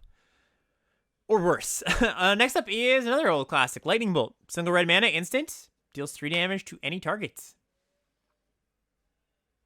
Super efficient. Happy to pick it early. B+ from both of us. Yep, great card. Captain Lannery Storm, which is a 2 and a red 2/2 legend. It's got haste. When it attacks, you make a treasure token, and whenever you sacrifice a treasure, this creature gets +1/+0 until end of turn. Yeah, not a lot of other treasures, and there are awkward spots where you kind of need to like just sacrifice it to make sure you still have an attack. So it's just attacking as a 3/2 haste. Yeah. Not super exciting card. I gave it a C+. You were a little higher. You gave it a B-. Yeah, I do like this card. I think, just the play pattern with this is generally like you attack. If they block with like their 2/3 or whatever, you sack the treasure, sure, they trade off. But like hasty 3/2 the baseline of this is hasty 3/2, right? And then if you do get in that first attack, you don't have to sack the treasure in combat. You can play a 4-drop or save the treasure for a future turn. So it's got some high upside on your hasty 3/2, which I think is just like an okay stat line. We saw the like hasty 3/2 in Brothers War that was a prototype or whatever. What wasn't that exciting? Yeah, that's true. I agree, but like this one has considerable upside. Yeah. Light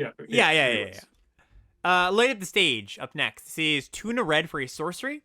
Exile the top card of your library. Top 2 cards of your library until at the end of your next turn. You may play those cards, and it has Spectacle for a single red mana, which means you can play this for a single red mana if your opponent lost life this turn. It's unfortunate that like playing this will trigger your wizards that ping them that'll discount it. But yeah, like it has to be the second spell after you've done that, because that would have been pretty cute. I still am a believer in this card. I like Light Up the Stage. I gave it a B-. You gave it a C+. Yeah, and it's not the exact way you'd want it, but it's still pretty good to be like, okay, cast one spell first, like a removal spell, Spectacle. This isn't the bad wording. You can still cast your cards next turn if they're expensive. So, yeah. Nature's Claim is a single green mana instant. Destroy target artifact or enchantment. Its controller gains 4 life. Probably sideboard. So you give it a sideboard grade. I think there's enough. Like this is efficient enough and kills enough things that I think I'm gonna main deck this some amount of the time. Yeah, I kind of experimented with the one in the main set, the common 3 mana one that cycles. It can also kill a flyer. Okay. Was pretty unimpressive when I had it. Again, small sample size, so I'm not completely sold, but I could buy that. Again, it's comes up in more situations, relevant in more situations than just the games I played. Yeah, it's safer to give it a sideboard grade, but yeah. If it's true that red white's not one of the top decks and you're less likely to come against those, it does get a bit worse too. Yeah, that's a good point. Just like what are the better decks, what you're more likely to see. Farseek up next. 1 and a green for a sorcery. Search your library for a basically a basic that isn't actually not even a basic. Let me just read this out. Search your library for a plains, island, mountain, or swamp. Put it on the battlefield, tap, then shuffle. I don't think there's lands with types in this set, so it's basically search for a basic that's not a forest. Which is usually fine because you already have green when you're casting this, so right. That's usually not that big of a concern. Still not a super exciting card. It's landfall. There's some cute things you can do there, but we both gave it a C-. Yep. Finn, the Fangbearer. This is 1 and a green for a 1/3 Death Touch legend. Whenever a creature you control with Death Touch deals combat damage to a player, that player gets 2 poison counters. And of course, a player with 10 poison counters loses the game. Good card. Like, stat line's just good. But the 1/3 Death Touch, that's just a good stat line, and kind of is a threatening card in some games. Yeah, Finn has always performed. I think this is the 3rd set that I'm playing it in. I think it was also in Mom as well as Kaldheim. Yep. Was great in both those. Expected to be good here too. I gave it a B-. You gave it a C+. We've got Dovin's Veto. Blue-white for an instant. The spell cannot be countered. Counter target non-creature spell. You went with a sideboard grade, which I totally understand. I gave it a D-, but it would make more sense as a sideboard card. Yeah, I think you could main deck it if you needed a playable. Like, a lot of the creatures in the set are the equipment, so you're going to have targets once in a while. Strixhaven Stadium is a 3 mana artifact that taps to add Colorless, and you put a point counter on this. Whenever a creature deals combat damage to you, remove a point counter from this artifact. whenever a creature you control deals combat damage to an opponent, put a point counter on this artifact. Then if it has 10 or more point counters on it, remove them all, and that player loses the game. F? I was again cowardly, but yes, this card is an F. Yeah, it's just we played with this card before in Strixhaven, which had less of a token theme, I guess, but I still think just you're gonna kill them with damage much quicker. You don't need to put this card in your deck, and that's it. That's it for the uncommons, anyways. So yeah, we covered almost all the cards in the set. We left off the mythics and the rares for the bonus sheet. Like I mentioned, I'm sure I'll cover them at some point, but. Let's get some closing thoughts here, Mark. As always, I'll say this before we leave. Great to have you. This was a lot of fun. I'm so glad you could join us. I'm so glad we've been able to make this work for over 2 years now. By the way, we didn't call it our anniversary, but it's been good to have you on. What say you? What's your impression going into next week? I'm glad you keep inviting me. I really enjoy doing these set reviews with you. It's always been a blast taking these predictions to the test. This set, of course, being more cards means a higher chance of getting a few things wrong, but I think overall we've got a pretty good pulse on it. And personally, I'm actually really excited for this format. Talked a bit about this on Tuesday, but I think the gameplay to this set, as well as the drafting, is going to be fairly unique, fairly refreshing, and I think will keep people engaged for a long time. Yeah, absolutely. I just will echo those statements. I think that for early access, people always come into my stream and they're like, what's the best color? Or what are the best decks? And it's like, I don't know. I haven't played that much. Like, I can pick up performance pretty quickly, but not that quickly. I do think, though, after early access, I've been pretty consistent, pretty good about getting a feel of the vibe of the format and just like, is this going to be engaging, fun? Will most people enjoy this? I think yes for this one. To give you some counter examples, I didn't get that feeling for like Streets of New Capenna or All Will Be One, and I feel like everything Mark just said, it's engaging. There's a lot of different paths in the draft. The decks are not super linear. A lot of crossover stuff. Here's hoping could turn out not to be the case, but so far this year, I think the design team's done a really good job. Yeah. All right. Well, we'll pack up from here. Thank you so much, everybody. If you're watching on YouTube, made this far, feel free to like, subscribe, and comment, all that good stuff. And everybody on Twitch that joined us, thank you so much. We'll see you next time. Bye, everybody.